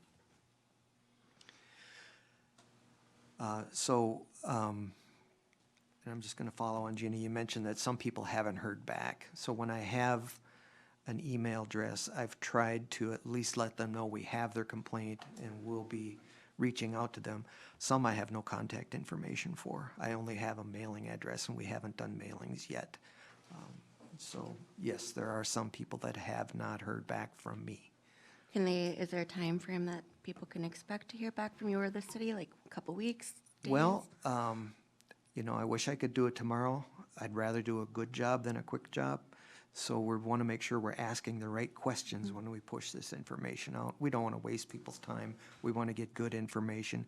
We want to figure out what's actually going on rather than just go through the motions. So it could take some time yet. Okay. I feel like we're gonna get that question a lot about that. Oh, I mean, we already absolutely, have, and so- deservedly so, but we are working on it. You know, well, besides preparing for these meetings, we have been spending some time on trying to figure out what might be happening, so we go in the right directions with our questions, with our outreach. So I'm gonna push on into let's the keep going water on. quality response plan. Stage 1, water quality sampling. The city will complete the following work and provide one summary data package to the DNR by February 1, 2025, or at least 30 days before the city projects it will begin appropriating at 800,000 gallons per day on average for 14 days or more. The city will need to project ahead to this level of usage based on historical patterns, extended weather forecasts, and any large user forecasts. Data used for projections will be updated as trends become apparent or new information becomes available and reported to the DNR. So based on current projections, this baseline water quality sampling work would be completed by May 1, 2025. Stage 1 water quality sampling. A, collect and analyze water quality samples from a minimum of 20 domestic wells or city monitoring wells. The city will make and document a good faith effort to identify 20 or more domestic wells or as close to that number as practical. Wells must be within about 2 miles of the city and screened in the QBUA, QBAA, CJDN, and/or OPDC aquifers. Wells selected for sampling should be representative of neighborhoods or similarly situated clusters of wells that can be reasonably expected to respond similarly to changing aquifer conditions. Some of the wells selected will be as close to city wells as possible, and the entire 20 will have spatial variability, aquifer variability, and coverage from the city wells. DNR will need to approve well selection prior to sampling. The data must include well location and well construction information. 2, water quality samples will be sampled at a point in the water distribution system where the water has not been treated. For example, before the water softener, filter, etc. Samples will be tested at an accredited water quality laboratory for major cations, anions, plus manganese, iron, sulfate, nitrates, arsenic, as well as field parameters such as conductivity, reduction potential, dissolved oxygen, and pH. The major cations are, and any chemists in the room connect me if I fumble this, but it's calcium, magnesium, sodium, and potassium. And the major anions are hydrocarbonate and chlorine. The cost of sampling, including laboratory analysis, will be at the city's expense. So the purpose of this stage is to establish baseline quality data for the typical wells throughout the area that could be influenced.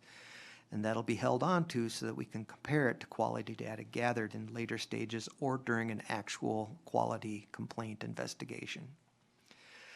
And the city plans to use a third party to gather samples and do field tests. So some of those field tests require specialized equipment.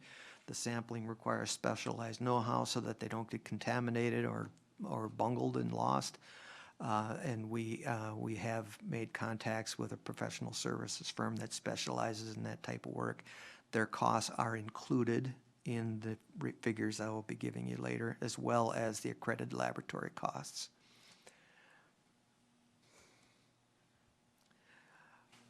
Stage 1 water quality. B, notify well owners if any of the following parameters exceed current Minnesota Department of Health risk guidelines.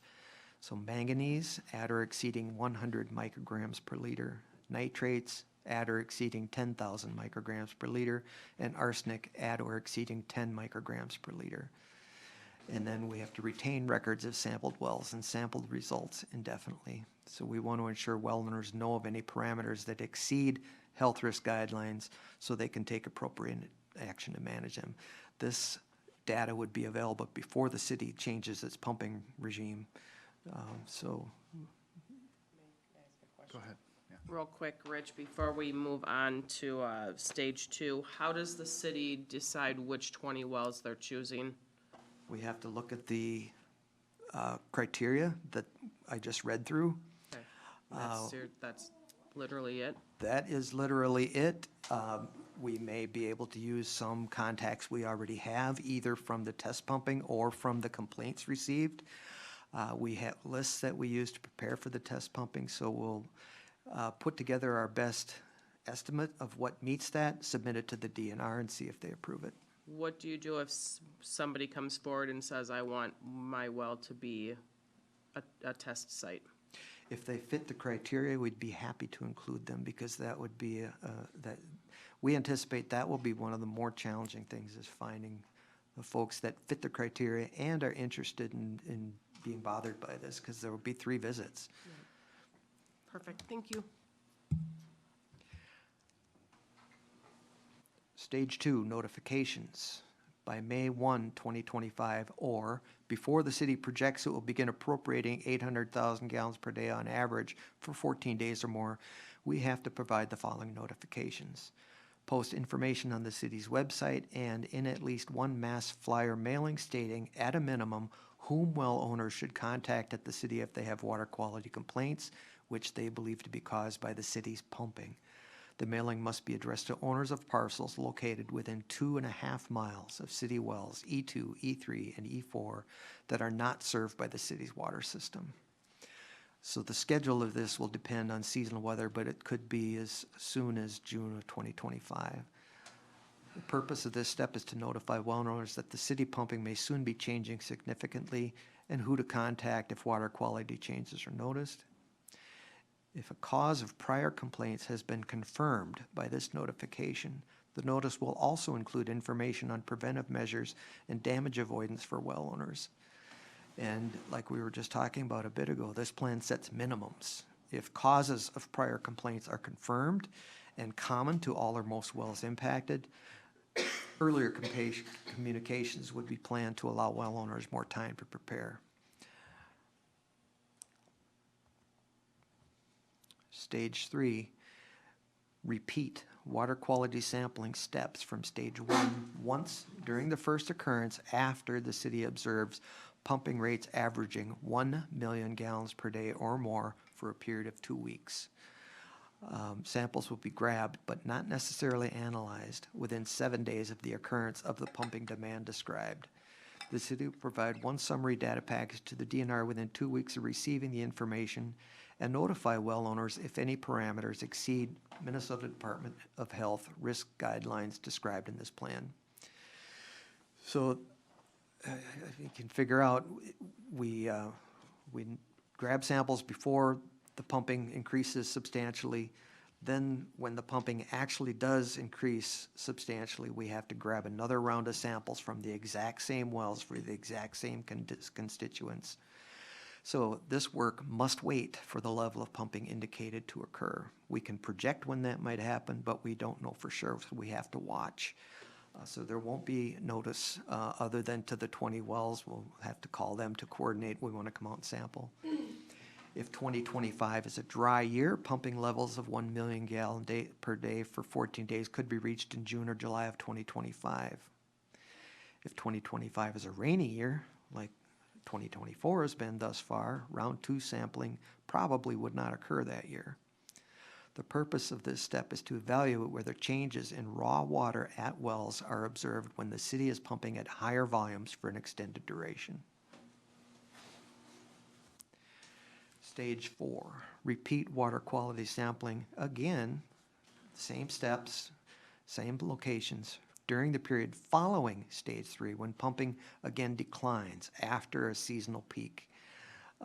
to around 600,000 gallons per day for a period of 4 weeks.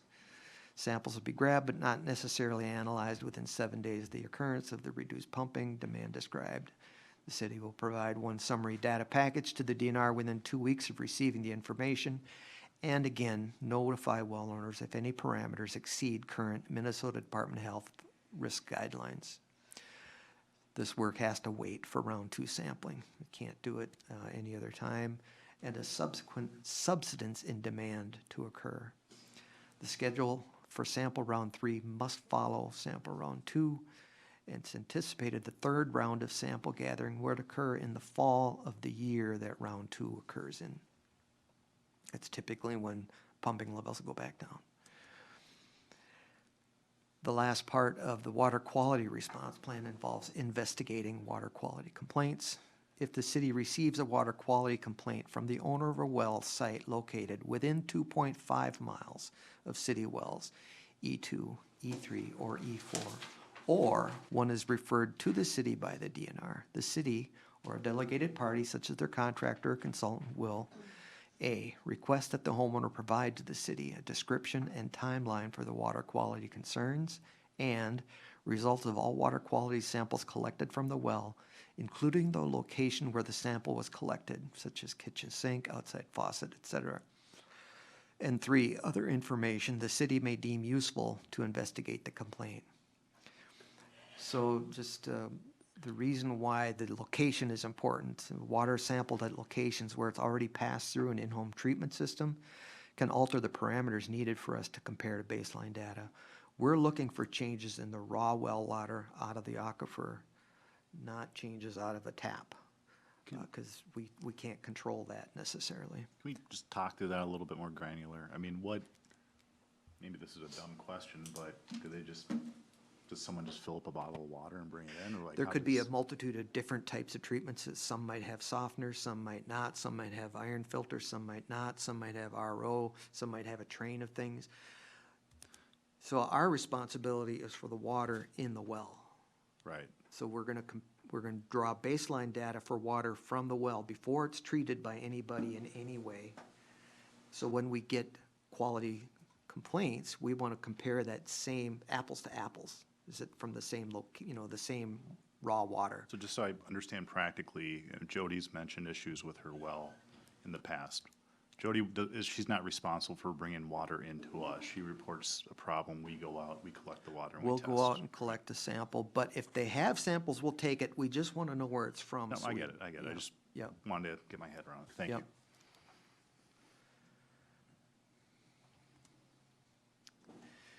If the city receives, so we've already, the first part stayed the same. So B, if water quality data that represents the current condition has not been collected, contract with a licensed water quality laboratory or third-party testing company to visit the well and collect a water quality sample within 30 days of receiving the information described under 1A from the well owner. Again, collect at a point where the water has not been treated. The cost of collecting and analyzing the sample will be at city's expense. What this is saying, if we get a complaint and they have a bona fide sample with the constituents we're looking for from a point where it's not been treated, we can use that, don't have to send our own folks out to get that sample. I expect that would be rare, but we can certainly notify who we intend to use for people that would want to do it themselves or contract it themselves. Can I ask a quick question? Yeah. Is the data that we gathered going to be shared with city It will residents be shared or with township? DNR. I don't know there's nothing that requires us to share it with anybody, but at the same time, I'm not sure why we wouldn't. Well, it would be available. I don't know that we'd be proactively putting it out because it's information that's baseline data and it's information related to individual wells or individual complaints. So we wouldn't be sharing an individual well owner's data and pushing that information out. Not the individual. I You got know your what I back on mean, this right? one, Gina. Can we maybe put a pin on that specific one? Because I think that's something we should have a good conversation about, but isn't necessarily relevant to the plan itself. Well, but- just to note, we'd want to look at Data Practices Act Right, to I'm verify saying whether. let's give, but I agree with you. Yeah, I have more think it's questions something- for that, okay. Item C, samples will be tested at an accredited water laboratory, again, for the same major cations and anions and the other parameters, including the field parameters mentioned for the baseline and high pumping and after high pumping tests. And then D, compare the water quality data collected to the baseline water quality data collected under Stage 1 baseline water quality sampling and determine whether the current water quality has changed such that it is outside the previously observed range for any parameter under baseline conditions, or has changed such that it exceeds current Minnesota Department of health risk guidelines. If the complainant well has water quality data that predates Elko New Market's increased pumping under the June 2024 permit amendment, that data shall be included as part of the baseline data set, but flagged as privately obtained. The sample point will also be listed if known. And then number 2, complete the comparison and determination described above, prepare summary documentation of the complaint and analysis, and provide the documentation to the DNR and the complainant within 60 days of receiving the information described under 1A from the well owner. All data used for the analysis must be included in the summary documentation. And then continuing with comparing the data, 3, if the city determines that under V.D.2 the water quality has changed for the worse to a degree that is outside the expected range, then the city will either contract a qualified firm to recommend in-home treatment methods and prepare a corrective action agreement, or prepare a cash settlement offer agreement.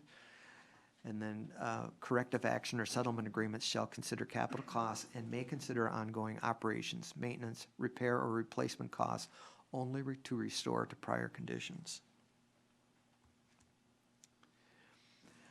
And then 3, if the city determines that under, the city, and then finally D, confirm the acceptability of the proposed agreement with the well owner. If the well owner declines the proposed agreement, the well owner may counteroffer based on recommended correction by the well owner's contractor or other justifications. Or 2, if the city and well owner are unable to reach agreement regarding settlement, both parties should submit their proposed treatment plans, costs, and justification to the DNR for determination of reasonableness. The DNR will consult with the Minnesota Department of Health and make a determination within 60 days of receiving the proposals.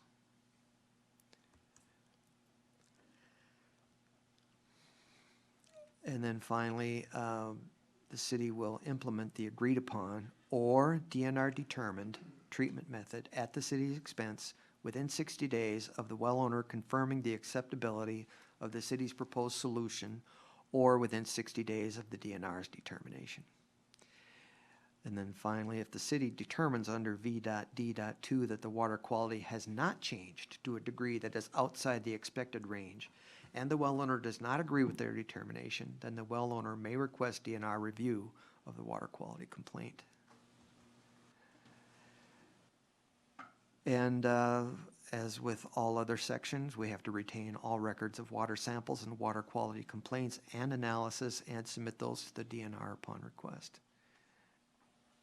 And I believe that is the end of the water quality response plan. So I'm going to back up just a second in case you want to talk questions before we push into costs. Yeah, thank you. All right, who's got questions? Are we gonna circle back on the other one or wait? Well, I think finances are coming up next. Is that what you? No, just if we're gonna share the data.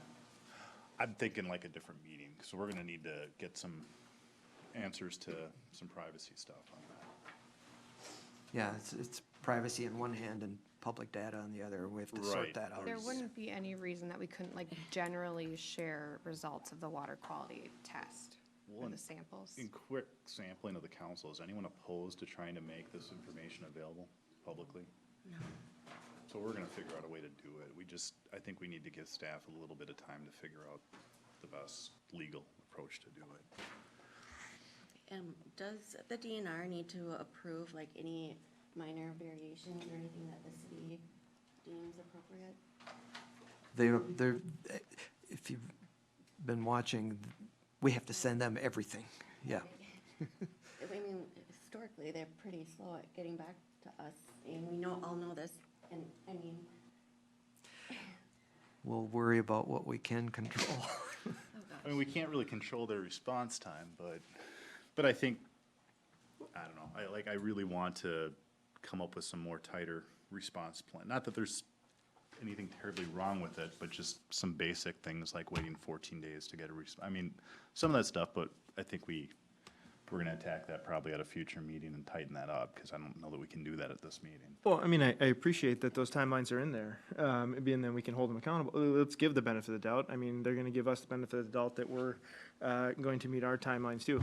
I'm the biggest skeptic in here when it comes to the state agencies doing their jobs well, all the time and consistently, but, let's give them the opportunity to do it, and then if they don't, then we can hold them accountable per the same thing that they'll hold us accountable. how, by suing them? I mean, how do we hold them accountable?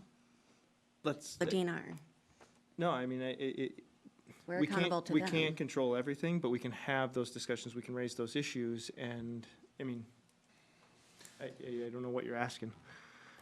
How we hold them accountable. How we hold the DNR accountable? Yeah, I mean, they're our regulatory agency, right? So- Yeah, I mean, legislatively, I would think. I mean, Sure. that's, There's methods that we could, for sure. all right. Push on. Any other questions before we keep going? All right. Go ahead, Rich. So I have a sheet here that's got some costs for you. And the first table at the top are the response plan costs. That has nothing to do with corrections or settlements. It's just the cost to implement the pre-industrial demand cost and the post-industrial demand cost. I broke that down based on apparent council interest at the last meeting. So, and these estimates, as requested, are my best effort at coming up with. They are not fixed prices, they're not guarantees. They could be way low, they could be way high, but I did do my best to break it down into as many tasks as I could imagine. Figure out who has to be involved in the tax, and it includes Bolton and Mank staff, it includes a testing lab, it includes a well driller, licensed well driller. I've talked with a local one and got great information from them. It includes a third-party testing company to go out and do the sampling itself, do the field quality, so it's pretty thorough, and You've covered a wide array of all the different I went through possibles. this thing and broke it down as much as I could with the idea that no individual thing may be 100% right, but that averaging out over the totality, we're gonna be in the ballpark. So I think it's about as good as could be done. There's just some things we can't predict right now. Am I allowed to ask a question Go on this? ahead. And this is coming from the community, so I'm gonna read it, just so I don't mess it up, and I'm curious about this too. So they estimated about $170,000 for the cost, it looks like. Those numbers do add up. But if you read it carefully, there are two major assumptions and estimates that they're making. One, they will have exactly one well interference issue to fix at $2,650 after increased pumping actually starts. And two, they plan $0 to actually fix any water quality issues after increased pumping starts. Is, Well, we're still gonna you're gonna walk us through. Yeah, I these haven't in a even little got bit more into it yet. detail, right? okay, Yeah. So, so on the left column, in the top box, it says plan. Then there's two listed, the interference plan, which we covered first tonight, then the quality plan. The pre-industrial demand cost is basically what I think is going to be incurred before we start increased pumping to serve the industrial user. For interference, that cost is estimated at $56,200. And remember, that's where we have to go out, open some wells, try and contact all these well owners, try and get other well information from the owners or area well drillers. So a lot of interviews and mailings and time. Tom? So, just to be clear, so the pre-industrial, post-industrial question, as I understood it from the council, had to do with cash flow. Cash flow. Timing of cash flow. Yes, sir. But is it fair to say that these costs in totality would occur at some point regardless? Yes. Okay. Yep. Might be stretched out over a much longer period, but it would be incurred eventually. So, and then the quality component of that for industrial demand is 83,400, and remember that is the round of sampling of wells, identifying those wells. So there's quite a bit of work there. So a total of just under 140,000 from a cash flow standpoint before we start materially increasing pumping for a new user. The post-industrial demand cost, I only listed a cost for one complaint, not because I expect even one complaint or 100, because I don't know how many will get it all. I think based on the pump test results and the fact that there was no interference, I'm pretty confident that we will go for several years without seeing an interference complaint. But if we do, that's kind of the estimated cost that would be to go out and open that well, measure down, make sure we know what it is and what the cause is, and negotiate the fix and arrange the fix, all that stuff. It does not include the cost of the fix, just the management time for that. So you'll have to make your own judgment whether that number is multiplied by 0 or multiplied by 100. We think it's closer to the former, but there is no answer. So that's why that's footnoted in one. It has nothing to do with how many we think. And then for quality, recall that we have to do 2 rounds of sampling after higher pumping. That's the 31.5. They're a little over 15 grand each to go out, grab those 20 samples, get them analyzed, and coordinate all the sampling and the test results and Say so that number forth. again. Did you say 15 grand each 15 grand for each round. for each round? Okay. 20 wells, Got it. 15 grand for each round, 20. It's a big math difference there. And for quality, there's a future complaints with a footnote. Future water quality complaints are possible, but unknown. Again, anybody's guess is as good as the others. For a total of knowable costs, and this does not try to estimate anything that's guesswork. Total knowable costs would be 140 and the 31, so what, roughly 170, something like that, 170,000 for the whole shebang. The next table is simply response to feedback we've been hearing through staff of costs that council and the public might be interested in. So if we get a water quality complaint, what's it cost to go out and collect and test a sample from a single well?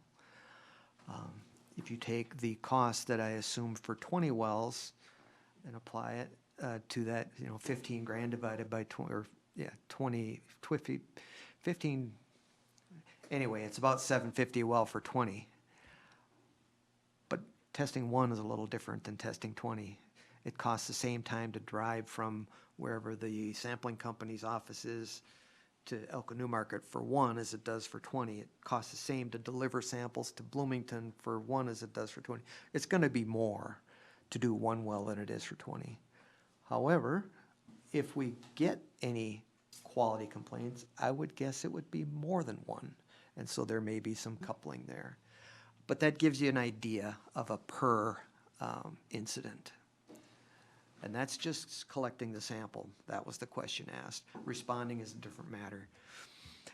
And then lowering a pump in a well, I was able to talk to a local drilling company tonight, and they confirmed that 1,500 was a reasonable number to lower a pump if everything goes well. It doesn't always go well, but that's kind of the convention. And we heard that from other sources too, but confirmed it with a driller. And then installing a new bedrock well, we happen to have someone we know that just installed a well. We looked at their bill, and 20,000 is kind of right in the ballpark for a new bedrock well in this area. So that's what those figures are for.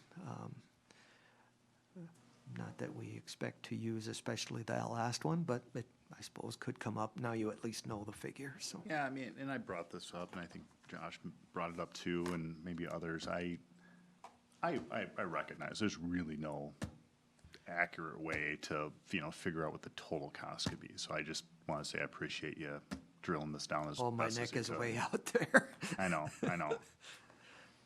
Anyway, so. Can I ask a related question? Yep. Okay, so correct me if I'm wrong, please, but as of today, the cash balance in our water fund is only $506,000. That sounds like that would go really quickly depending, Are you counting the money that would be coming in? well, no. Should we why- move to the should we? next slides, which I think Yeah, get into? that question might, where that question's going, Gina, might be answered with additional presentation information. Okay. Any other questions on this page? I think we're good. I'll let you take this, So- Tom. You just tell me when to hit the space bar. Yep. So obviously, the next question is, these are the costs associated with it. The next question is, what is your ability to afford it? But I do think I have to point out again, as I asked the question to Rich, the costs associated with the permit are there regardless of any particular user on the system. It's just a question of who's using the water, whether it's an industrial user now, future commercial users, or future residential users. At some point, we're gonna be at those volumes, unless the council wants to put a complete halt to growth of the city, which means no growth or diversification of tax base, which means no additional employment or a greatly reduced limit of it. You're basically putting the city in a box. So if we're gonna grow as a city, we're gonna have more usage. These are the things that the DNR has required of us if we're gonna take more water, and so those costs associated with that permit are there regardless. It just might be an issue of timing of when it is. Can I? That being said, Oh, go ahead. that being said, Hang on, let Gina go. Well, it's related to that, so if you want to finish, that's. okay, so we took a look at our utility fund analysis, and as the council knows, this is primarily cash flow or cash balance estimator based on all the inputs in. So it takes a look at all kinds of revenue from usage fees from our users on the system, development revenue that we receive. It takes a look at expenses, so it takes a look at operating expenses. It takes a look at capital expenses, the timing of those capital expenses, et cetera. So within that, give me 1 second here. So within that, for this first slide, we utilized the most recently adopted assumptions from the financial model, and we updated it for 2023 year-end audit data, the 2024 rate structure that the council had adopted, any updates that were necessary on the debt service for future capital projects and the timing of those projects. We also accounted for development and building permit revenues associated with the Platte and Niagara project. And we updated for revenues and expense that reflect Niagara on the system, because while there'll be additional revenues, there will also be some additional expenses because you're pumping and treating more water. Furthermore, we included the projected implementation costs for the well interference and quality response plans. So this is the not corrections, but it's the costs that would be incurred regardless of whether or not you do any corrections at all. Rich, if you can hit it. So as the council knows, when you look at these charts, the blue line is the projected fund balance. The area underneath that line as it goes up is increasing reserves. Those reserves serve a lot of purposes. Now, without even getting into well interference or well interference plans, those reserves serve to fund repair and replacement of existing capital infrastructure, pay for system improvements, things that aren't directly attributable to a specific developer or particular property. But in this case, it would also be the reserves that would help fund corrective actions. So you will note that with having a Niagara on the system who's a large user and also paying a significant amount of fees initially, but they're one time, you'll note that the system continues to grow. So the size of this area underneath that line, this triangle, represents the capacity to be able to address issues that might come up. The other thing that it does is it also allows us to control rates and respond to the unexpected, because any model has a lot of assumptions that are incorporated into it. And if those assumptions are on the positive side, that's great, things get better. But sometimes those assumptions don't pan out That triangle, and the larger that triangle is, provides the capacity to be able to respond to that. And we all know what, if you don't have the capacity to respond to it, it falls to the ratepayers. So for comparative purposes, we took a look at, the next slide, Rich. What if there was, no Niagara? We didn't have that large user on the system. So we utilized, again, the most recent assumptions in the financial. We updated it for the audit data, the 2024 rate structure, and the debt service. We also adjusted the timing of future capital projects because, as we all know, based on our many discussions on this topic, having a larger user on the system, whether it's 1,500 new homes or whether it's a large industrial user, accelerates the timing of large capital expenditures, which was, over the next several years, would be a new well, a new water tower, plant expansion, depending on how rapidly that growth in usage occurs. So in this scenario, that's been pushed back. So you don't see them within this window. Furthermore, we included project implementation costs as well as the interference and quality response plans because we still have those expenses and those requirements regardless. We still have to go out and we have to spend that money to go and implement the response plans. What you will note, Rich, if you hit the button again, is that the growth in reserves is substantially less without that revenue generator on the system, which means the capacity, one, for doing the normal system items such as repair and replacement of existing capital infrastructure, future system capital costs, as well as responding to unknowns or unforeseens within the system, and then, which are included, I guess, in that area, the any cost for corrections or any unforeseen elements related to additional popping is substantially less. So if the question is, can we afford it? The reality is the costs are going to be what the costs are. The timing might be different, but it's very clear when you actually punch in the numbers that the capacity to be able to respond it is substantially greater when you have a large user on the system than, or a great number of additional users because of that economy of scale and that revenue flow, than if you don't. Okay, I just want to be clear. So if the city was to grow 2,500 people by that many, we would only need an additional 75 million gallons per year? That's what it's? By default, yes. Yep. Okay, so, I mean, okay. Okay. Let's keep going. I think that's it. Oh, this is anticlimactic. Yeah, sorry. I'm guessing a lot of people are feeling a sense of relief. Well, let's, all right, well, let's talk about this quickly. This was informational for us. We're not taking any action on this. I do want to come back. I don't know if the next meeting is gonna be enough time. We're gonna figure that out, but I do want to come back and see how we can kind of tighten some of the stuff out as far as the responses. Is there anything else that council would want staff to take a look at for this for future meeting?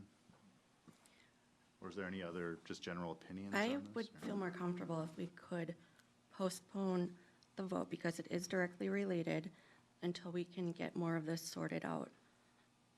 I mean, you can make a motion and see if someone seconds it. Okay, so we make a motion to postpone the vote for the final plat for So the motion- industrial park. it's a motion by Gina. Any seconds? Can I ask a question? Guidelines, deadlines, we don't have any more time wiggle room, correct? I would say no. I think you surpassed that already. And what does that mean? It'll automatically be approved. Yeah, it's going to So be what's the approved point of regardless. us, is this theater? I mean, what are we doing here then? That's kind of why we passed, God. that's kind of why we continued it last time, so we can get our arms around this a little bit more, but we are under the gun. We do And- have an obligation.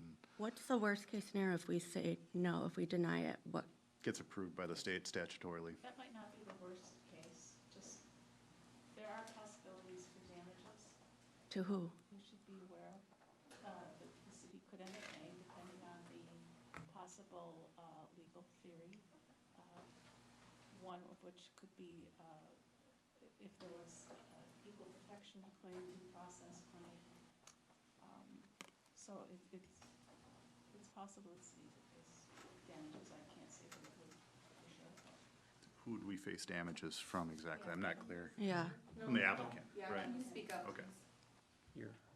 We Yeah, would sorry. we could face Who- legal damages from To- the applicant, Niagara in this case. It, or it's Ryan. possible. Okay. Well, the applicant for the applicant is plat is Ryan not Companies. Niagara. It's Ryan Ryan Companies, sorry. Companies.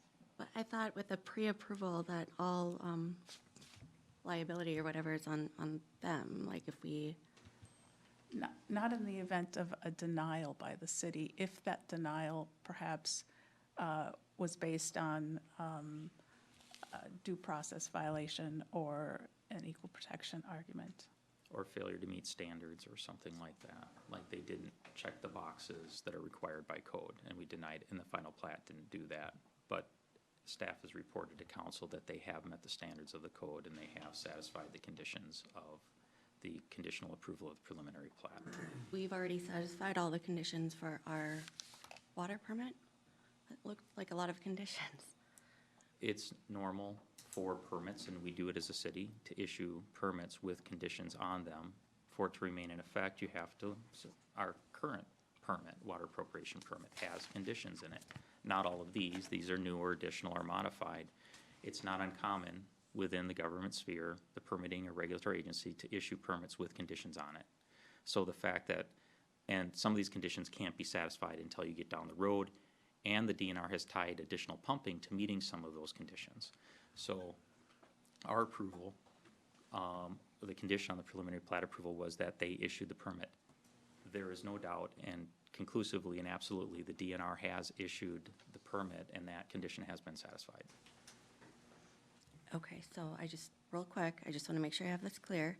So if we were to vote no on this because we're not comfortable with the DNR's decision or the conditions or the possibility of us not being able to afford the, I don't know, response plans, the worst case scenario, it sounds like, is we could get sued as a city and have to deal with that.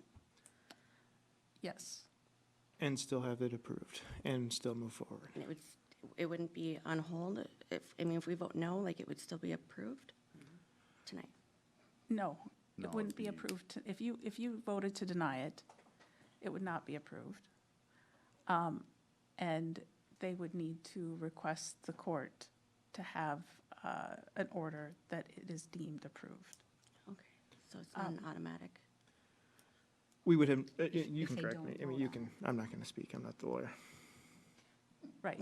And honestly, if you were to move to deny at that point in time, I would recommend that you table it to the next meeting to prepare findings to support that denial, which you would each have to state in your vote as to why you would want to deny it at that time. I don't think the numbers add up, and in general, that's my reason. We have to balance the risk. I mean, Well, so you made a motion to continue. I'll call again. Is there anyone that seconds that motion? Going once, twice, the motion fails. So, Could I make, are we still open for further discussion comments? yeah, I Just briefly briefly. realized we never really have formally jumped into the plat conversation, but No, and I wanted to button it up on my end from the Yeah. water appropriation side in this information. So, I mean, absolutely appreciate the work done by Renee and Corey and Rich and team to pull together very quickly a lot of this well information piece, the unknowns, because it still is, it's the piece that lingers in my brain. Do I have less concerns about well interference based on the aquifer test and the actual information that we actually received based on the data and DNR's recommendations and report? I have far less, if any, concerns with well interference. Do I still have questions and lingering concerns about water quality? I do. And I think, maybe to the point of, over the next period of time, that's where we have the time and the opportunity to continue to implement the response plans, all the various stages, conduct additional information. And if through that process, we gain additional information that the DNR, MDH, or somebody else says, hey, we need to look at this further, then we have a legally or a potentially justifiably reason to deny, pause, and do something with that. Because then, as far as I understand it, we can't, because we have to submit all this data by December or whatever the date was, 6 months prior to the pumping rate. And then, which allows time for the analysis to happen. And then the DNR, could still potentially pause it if additional issues are raised, which at this point, I don't think anybody thinks that those are going to happen, but if they did, that's why we're giving them that information over the next period of months. So we still have that out, and that's where we would be able to defend that. And if, I would, if I'm a potential applicant, I would probably still sue and/or push some sort of legal finding, but we'd be able to defend it and actually, stop something at that point. For this, we don't, and we don't have the grounds to stop. Do you realize that we're talking about a multi-billion-dollar company, and if they are built already, if they're here, then At their own risk, knowing the conditions and the response plans that are in place, that we have to go through all of these steps still, that there is a potential that it may not go through. Now, do we think that that's likely? I don't think that that's likely. But there is a possibility that we find some additional issues and we throw some stuff out there, and that's a risk that the applicant has to assume. okay, and then what, the DNR someone stop production, stop pumping for a while, and Our role is very specific. It's a land use application, and, okay. Well, and my point Let's was, keep this thank you, to water. Renee. the information that we got related to those unknowns, it took that 1,300 plots or properties or parcels or whatever the words were in the report and boiled it down to, that doesn't mean that there's that many wells that we don't know about, that there's that much of an impact, because there's not. The vast majority of them are already city hooked up homes that are on the water that are not wells. Many of those properties are vacant lots that don't have any wells. Some of those wells are sealed. So that risk, in my brain anyway, the way I understand it, went significantly down. And that's what I have to call it out. The work was fantastic. Tina, their I know work you was wanna respond, but- fantastic. I never denied that. Of course it is, and I appreciate it so very much. But also, are you aware that our city, the majority of us who live here, who are on our water and sewer, we pay of the highest, if not the highest rates in the state. So I would not be comfortable raising our rates if it came down to that. We would actually lower our rates with this, How do we know, though? We just using the math and the models. We're getting into the weeds where we No. don't belong. Can you give me really- 30 seconds? Can you wait 30 seconds? It's about the water stuff, not the plat stuff, though, that's all. Fine. One thing, so I talked to Corey this morning, and one thing, whether it's a question to Corey, I know he's bored over there and is so excited to be here. But, something I learned, and maybe I just didn't always think about it, is, having a user like this on the system actually benefits the system, by maintaining flow and keeping the peaks and the valleys, out. So, Corey, do you want to comment at all about what I'm talking about? Yeah, own a well. And then Gina, you get the final word in the for it. yeah. So basically with how everything works right now, in the summer, we have peaks and we have valleys. I was just looking at our pumping from, previous years. In 2019, we pumped 91 million gallons. 2021, we pumped 125 million gallons. So 34 million gallons difference in weather, okay? So when our plant's running, if you have constant, consistent flow, it runs a whole lot better. Kind of like car driving down the freeway. Your car's gonna last longer driving down the freeway than it is stop and go. So if you have a continuous user, it levels everything out all the way through. So our plant and our system runs more efficiently when you have basically a constant flow rather than peaks and valleys like you do with sprinkler systems in the summer. Gina, you get the last word. Well, did you take into consideration that we're gonna need another treatment plant, another water tower, another well, a lot sooner, a lot? This is not a couple years sooner, this is probably several years sooner than necessary for one industrial user. Go ahead. I'm sorry, the number, I'm not the best at math, okay, but I calculated some of the numbers based on the little bit we know of the risk. It could be so much more, and it does not add up to me. That risk is not worth it. This is our city, our community. Niagara, from my understanding, they're based in California. This would be what, pennies to them? I mean, it would harm us more than them. So do you have anything specific on the presentation? The water quality, the water well interference, any of that? I mean, it's related, so, I mean, But nothing as far as directing staff to do anything? it sounds like everyone already made up their mind before we came into this meeting, so not. I'm good. It's not like that, Gina. Okay. All right. Let's move on to Interstate Park 35, or Interstate 35 Industrial Park. So this is a continuation of the previous item. The materials are the materials from last time. Staff had planned to basically give a slightly abbreviated version of the presentation last time for the benefit of anybody that might be viewing online or anybody new that might be in the audience related to the item. Anyone? Are you? Yeah, are you going through it, or? This would be the final plat. Presentation on the final plat. Okay. I think we're waiting on the presentation Yeah, I to was start. just waiting on the presentation to load. Sorry about that. So yeah, moving on to item 8B under general business related to the industrial park final plat. One correction, this is pretty much the exact same presentation, and it'll take about 10 minutes. But for those that weren't present, or audience members that weren't present at the last meeting, I'm going to give the background information. So again, we're here to requested action is a decision on the final plat and associated items for Interstate 35 Industrial Park. The slide here shows the location of the property proposed to be final platted at the southeast quadrant of Interstate 35 and County Road 2. The city received the application for preliminary and final plat approval on October 28th, 2022. Application was submitted by Ryan Companies. The proposed plat contains 119.39 gross acres.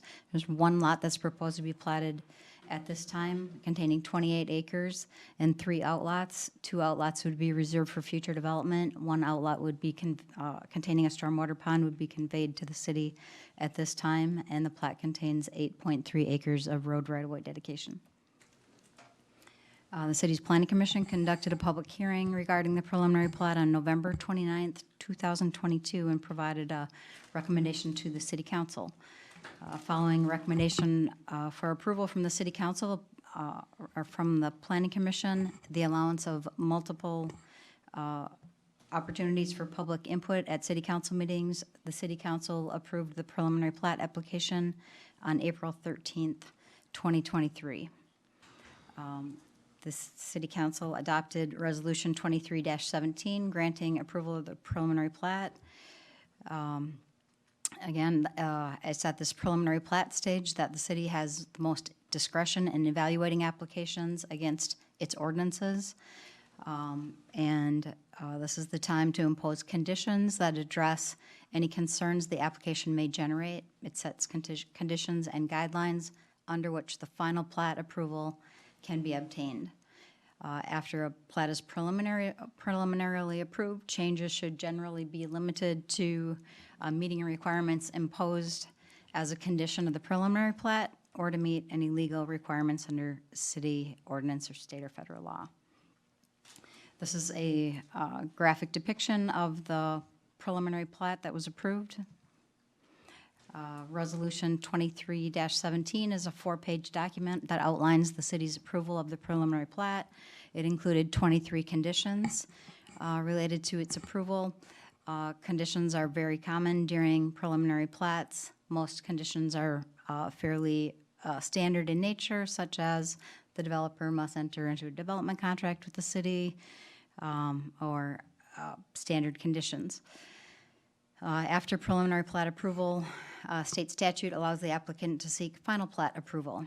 The final plat application must demonstrate conformance with the conditions and requirements of the preliminary plat approval and state and federal law. Unlike preliminary plat approval, there is no public hearing required for final plat approvals.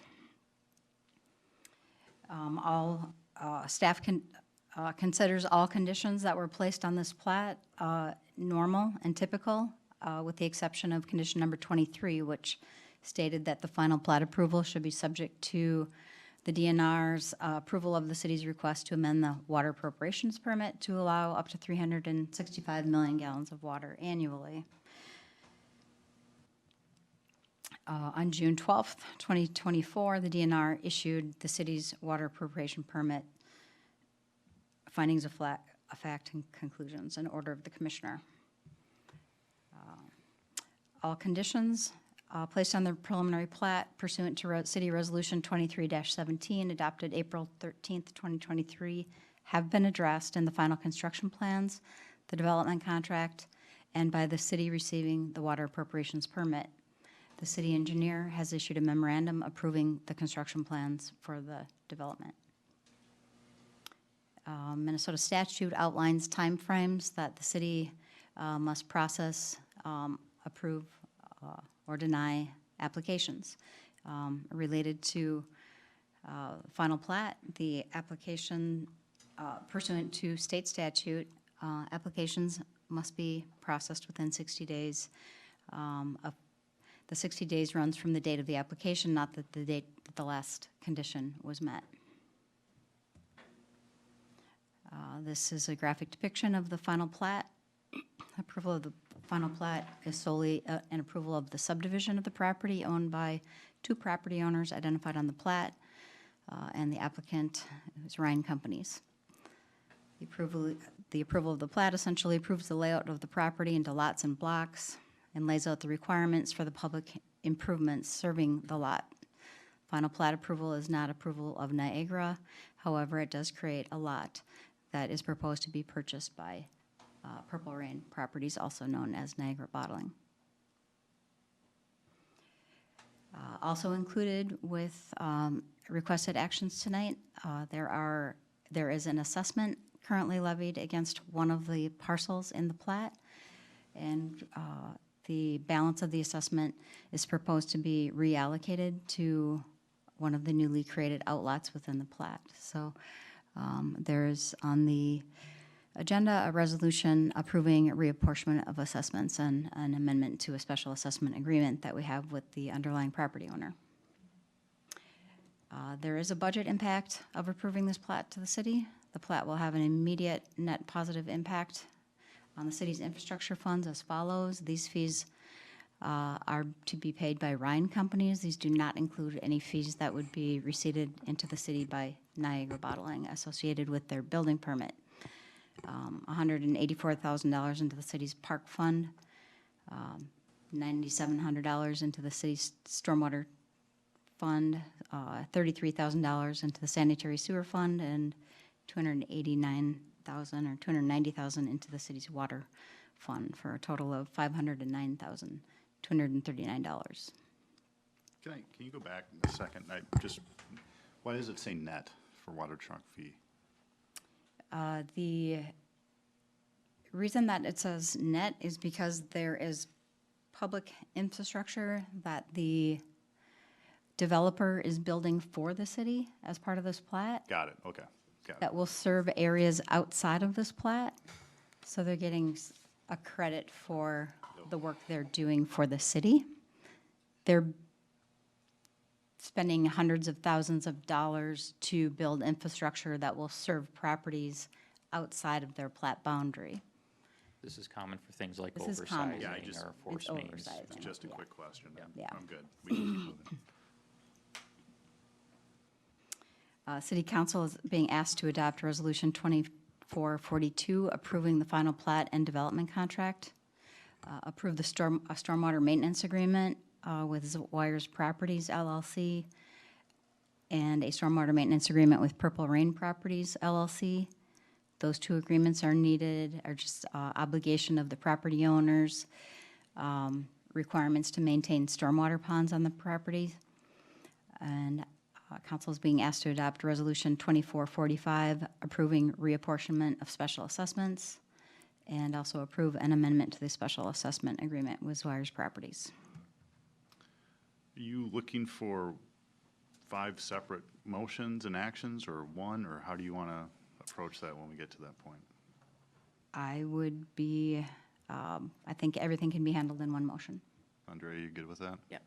Yeah, Can we ask a few more questions, or? absolutely. I'm not, I'm not calling for any actions right now, so. Okay. But let's get into questions, unless there's more to the presentation, I'm sorry. That concludes my presentation, Mr. Mayor. Go ahead. Okay. How much, the last treatment plant, if I'm going to interrupt real quick. I'm sorry, we're not taking any public comment on this at this time. I just saw you politely having your hand up. I just didn't want it to. No, I appreciate that, because there's state law for the Department of Agriculture, so I hope that that can be addressed. Thank you. Go ahead, Gina. was our last treatment plant around $8 million, if I'm read that correctly? Well, it involved the treatment plant and quite a bit of other ancillary work. I would guess the total package was in the neighborhood of 10 million with well redevelopment, a new well, raw water lines. Mile or two of raw water line, yeah, it was about 10 and change, I think.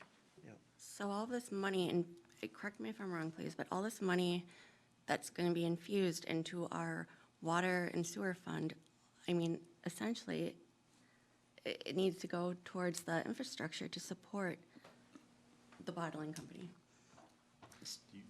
Do you want like a back and forth, or you just? I'm wondering if that's accurate, because to me, I'm interpreting this information different. I know you guys see it as a positive, but I see it as a big risk for us, and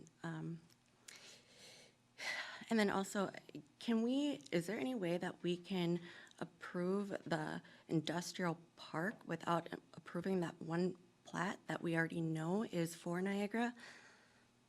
That's not possible. Okay. So, and Hang on, let Yeah. Gina kind of fire out her questions. No, I guess I think, one more, I don't know if it's a question or necessarily a comment, but I was not a part of the pre-approval, you all already know that, but did you guys have all of this or any of this information when you gave the pre-approval? I mean, I'm not really understanding how we can, A lot of it. I mean, we didn't have the response plans for well interference, but everything else we did, the financials and. or the fact that we might have well interference and we might have quality issues and, okay. Any, Well, can I just follow up, and kind of why I planted that seed earlier with Corey too? I mean, so our current water infrastructure, correct me if I'm wrong, Rich or Corey, can and actually would be better with a user like this, or it can support and would be better off with a user like this. Am I correct in stating that? That's correct. Can you explain a little bit more how that is correct? Because we're gonna need a He nutrient for asked that. if it can and would be better. I'm saying it So can. first question. We have can the it- so can capacity. It has the capacity. Okay. yeah.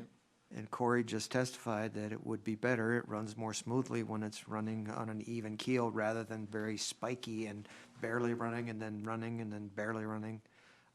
And that makes complete sense. All the equipment starting and stopping and trying to maintain uniform concentrations and trying to maintain uniform tower levels. It's all easier when you have a more steady state flow. Okay, if our system can handle it, then why do we need to start thinking about and planning a new treatment plant? Because we will continue to grow. There may be other users that come to this system. It does take up space that we have. We can serve them, but it takes up reserve space that we have for growth. So it accelerates the need for those expansions to continue to grow. we build infrastructure for future capacity, not just what we have at this particular point in time. And to go to your question about those fees, Gina, we collect those fees to help pay for that infrastructure. Those fees coming in help pay the debt service on that infrastructure. And our fee structure that we have currently related to base fees for existing users, they're paying for the portion of the plant that was needed to serve them when it was built. The other portion, in order to pay for that, we need to have this type of development coming in to help pay for that additional portion of the debt service, because if we don't, then that by default will end up having to go back to our ratepayers. Okay, and one more question related to that. If Niagara wasn't coming on board, if we know a big industrial user, sorry, right now, we are just going based on normal projected growth, actual projected growth, I mean, how soon then would we need a treatment plant and water tower and all that? I think we're estimating we'd have to push a new well out till probably 2034, I think. yeah, everything would move back roughly about 10 Years? about a decade. Okay. But the financial impact, those things were accounted for in the financial analysis that I provided the council. Are we gonna be able to lower water rates for the people who pay really high water sewer rates right now? Because a lot of people are anticipating that. The plan is to reduce water rates. So Yeah. it is fair to say there are no absolute guarantees. Yeah, there is. Because, well, that's the council decision. You're gonna have But- a lot of mad But on people. capacity side, one water user, one rates is not the only influence with regards to the financial health and capacity within the utility system. It is fair to say that with having that type of economy of scale and that volume of customer on the system, it provides way more capacity for the council to do things with rates, and also provides a much bigger buffer against negative financial impacts to the utility fund than without. Okay. I wouldn't be drilling this in so hard if I didn't know that we already have the highest water sewer rates in the state, or of the highest. I'm sorry, I don't know if it's the highest, but We're amongst the highest in yes. the metro, yeah. So I mean, I don't feel like we have room to increase Pretty that. much true throughout the state that as system sizes go up, rates go down. I live in Minneapolis and my water is so cheap I can't even believe it. We're happy for you, Rich. No, I'm Yes, it's congratulations. it's because of the size of the system. Doubling the size of the system is going to give you those opportunities that staying the same will not. So we can still anticipate our water rates going down. The truism is that as you get economies scale on the system and you have more cash flow coming in, it allows you to do more with rates. Having a user coming on like this is significantly accelerating that natural evolutionary process. Is it fair to say that the only way we're going to reduce water rates is to bring on new users? Yes, I mean, so whether we, staying the same and doing nothing means our rates stay the same and/or increase with the additional needs. there will be fluctuations, but as far as Certainly. general trends go, Yeah. if there's always how long it takes to pay for capital infrastructure and then how long it lasts, but we're gonna be able to see, so there's a scenario, let's say we didn't grow and our users paid off all of that debt and we didn't need to build anything new for a long time, that rates could potentially come down.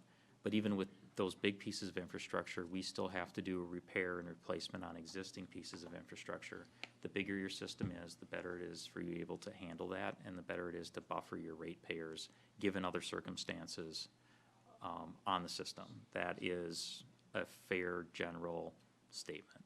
What if we need to drill 72 new wells for people? And That is highly unlikely, because as Rich explained in his presentation, if there are well interference issues, the solution's probably gonna be dropping the well for a few $1,000s, not drilling a new well for $20,000. Or the quality, or when we go to increase the water permit again, which it sounds like much sooner than later, I assume that the risk is gonna be greater. I just hope that you guys have taken all of that into consideration and who we are harming here. You good, or you? Okay. Gina, I appreciate your passion beyond what I can express to you. I mean, I really do, and you and I are on different ends of this one, but you're representing your people well, so. Any other thoughts? I just would like to speak up. First of all, I take offense to the fact that you just assume that you know how all of the rest of the council feels. Just because we say we have to approve the plat tonight does not mean that we all fall in the same line. So I take offense to that when you said that. No, you don't have to. We have to, we have to approve it tonight. Doesn't mean that I necessarily haven't changed my mind. So you just coming at me and saying that hurt my feelings. So I'm just telling you. Okay, so I have to approve it. I was up all night trying to deal with how I was gonna do this, okay? if I had known back when they came in, I don't think I would have voted the way I did. If I had known the quality issues and what it would be doing to our residents. But I am at the standpoint now, as with the rest of us, that we have no choice right now but to approve it and take the time after the plat is approved to make them do all of the stuff in the response plans and show us everything so that we know that our residents are being taken care of. I'm going to stick to it. I'm going to make certain that I see every single report that comes through so that we can watch what's happening to our residents. And I will be the first one to say, with the DNR, if something is wrong, and say, this is not okay. Okay, but do you understand that it also harms the people who are paying, who are ratepayers? I mean, we pay for it ultimately, so what if we have to raise our rates? Would you be willing to do that and harm other people? We're not going to raise our rates. Okay. So, that's my 2 cents. Sorry, I had to just put it out there. You're fine. Josh, Amanda? Yeah, no, I mean, I echo a lot with what Kate said in the fact of voting no, I believe directly violates Minnesota statute section 462.358 subdivision 3B, specifically the second paragraph. The majority of that, we would violate it by not voting for this. And ultimately setting ourselves up to be in this exact same position, potentially losing leverage. I think we need to really refocus on A, following the law, and B, then focusing on the response plans, as Kate pointed out, and making sure that we have all the protections in place. I think comparing this situation to other situations across the nation is comparing apples to watermelons to oranges to bananas, because we are in a different spot the way that we have gone through this process, set things up, and I appreciate a lot of the guardrails and just checks that we have in place. And as much as, you know, you could argue that the DNR, MDH, and others moved goalposts and changed requirements, I appreciate they actually maybe did their job for a change. And, you know, are we learning along the way and having to deal with stuff? Yeah, but I can appreciate what the intent of what they're doing is. And I think we can lead now and figure out the right way to do this and make sure that we are protecting our residents, but also protecting those in the township and protecting those in the surrounding communities that have wells. And we can set a model for how we do this, not only here, but across the nation if we want to. And I think we're focusing on the wrong thing. We need to focus moving forward, and I think we can do that now. I just want to make sure I heard you correctly. You're more scared of being sued by Niagara than well owners, because I feel like it could happen either way. And nowhere did I ever once even utter those words. No, that is not. I think the city would be breaking the law. I'm not even worried about anybody suing us at this point. I think we need to do what's appropriate, and that's follow the law as an entity that's supposed to enforce it, and then also do all the things that we can to protect our residents and those in the surrounding community. Sounds good, Josh. I got nothing to Okay. follow that. Well, so once there's a motion and there's a second, we're gonna do a roll call vote, and prior to anyone voting, you get an opportunity to say whatever's on your mind. Yeah, you guys beat me to that punch, but if there's no more discussion, I would make a motion to approve how should I make the motion? Recommendation? with 5 different things. There. Motion to approve Resolution 2442, approving final plat and development contract. Just go through the list. Okay. I would make a motion to approve Resolution 24-42, approving the final plat and development contract, stormwater maintenance agreement with Zwires Properties LLC, the stormwater maintenance agreement with Purple Rain Properties LLC, Resolution 24-45, approving apportionment of assessments, and the amendment to the special agreement. So motion by Josh. Any seconds? Second. Second by Amanda. Okay, I'll start and then we'll go this way. I'm gonna vote to approve on all items. You know, development can be ugly, growth can be ugly. There's no one up here on this council that wants to cause any harm or anything bad to happen to anyone in our community, neighboring communities or cities. but we've been trying to grow as a city for a really long time. And I know there's a number of folks that are around the community that are not supportive of growth, and I understand that. Growth, and I'm not gonna try and sell you on it, but it can be an ugly process, and we are a community that is adding our first industrial user. That's not always gonna be the most comfortable, but the long-term health of the city, this is something that's gonna benefit us 10 years from now, 15 years from now. And I just think it's in the best interest of the city to move forward, and I vote to approve. Kate? Well, you already heard my spiel, but yes, I will vote to approve as long as we're paying attention to those response plans and the council is updated frequently on what's happening with them and with the DNR, and making certain that all of our residents and township members, residents are being taken care of with any concerns that might arise. So you vote to approve, or you vote to, okay. And I spoke a little bit earlier, but I just want to reiterate again, and thank you to the staff, a thank you to just everybody throughout this process for being patient, because it has been a long process, and it's been a lot to absorb and figure out, and there's been changes of feelings and whatever, so I can empathize with you, Kate, on what you just said earlier, too. I also agree that we need to continue to take the steps forward to make sure that we comply with everything we need to, and maybe even above and beyond, like we had talked about earlier, of notifying more people than maybe what the standard or the required amount might be, and going above and beyond to make sure everybody knows what needs to be done. We make it as easy as possible for that to happen, and things to get addressed, and, yeah, so I vote yes. Okay. Amanda? I approve. Okay. Gina? I vote no, but I still appreciate the staff a lot, and it has nothing against our staff. It's just the issue. Okay, we have a 4-1 vote. Items pass. Thank you. All right, let's get into reports. Administration. I have an item that I'd like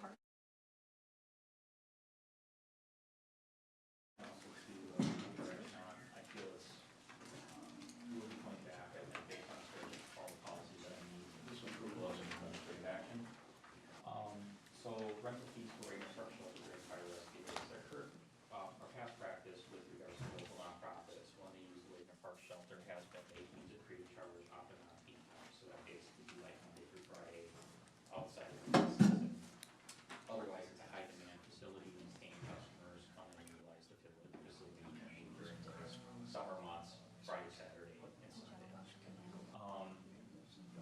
For fire rescue days, it would be my decision that because we have already booked the facility out for fire rescue days, we don't let anybody use the Wagner Park because we have the facility over source that we've set up for takedown, that it's okay not to charge local nonprofits that are doing stuff in conjunction with fire rescue days. I think it's just a clarification of common sense, but I want to make sure the council is okay with that as we move forward.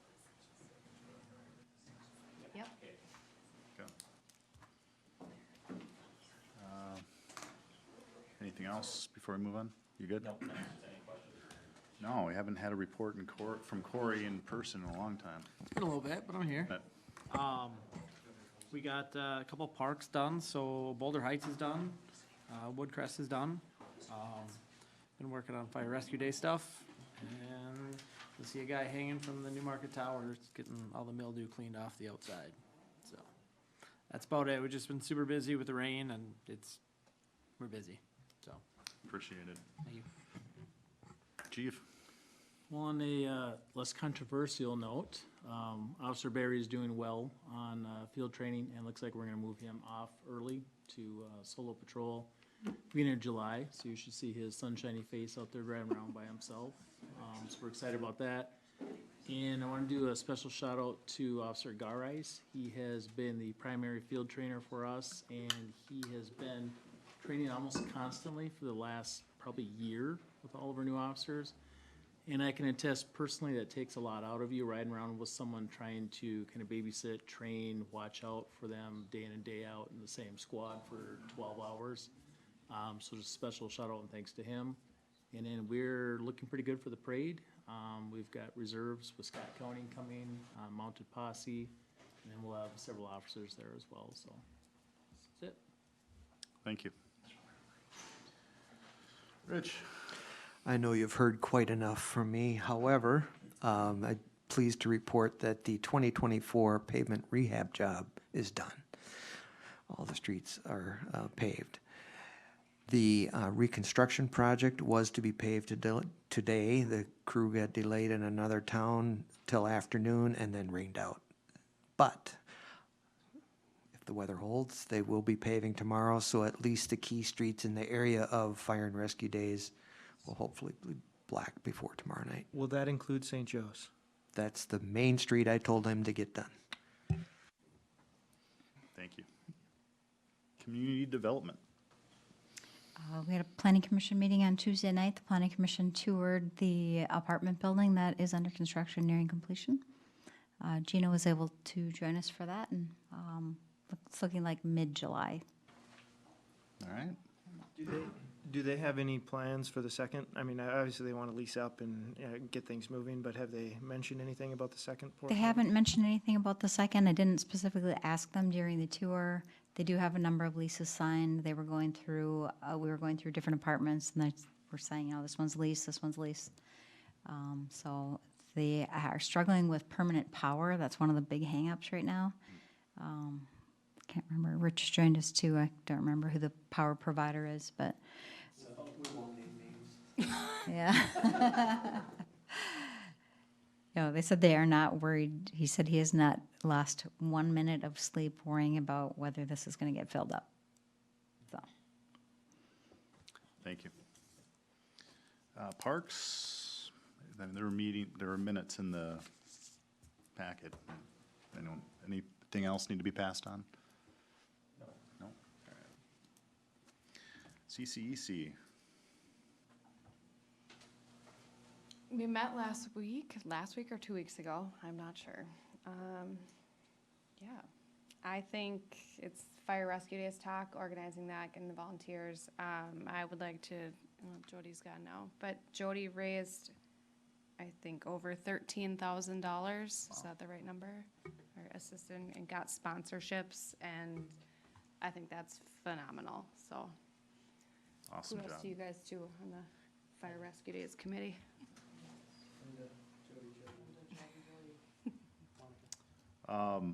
Other reports, I don't really have an update for Scale. There's no July meetings for Scale, so, Tom, you have anything service delivery related? No, Right, okay. I-35? Nope, next one's canceled, and maybe Ox is canceled too. Okay. Discussion by council or motions. Motion to adjourn. Second. Before I take a vote, Gina, we just had discussion by council. Did you have anything or no? I'm good. All right, all in favor? Aye. Aye. Meeting's adjourned. Thank you, everybody.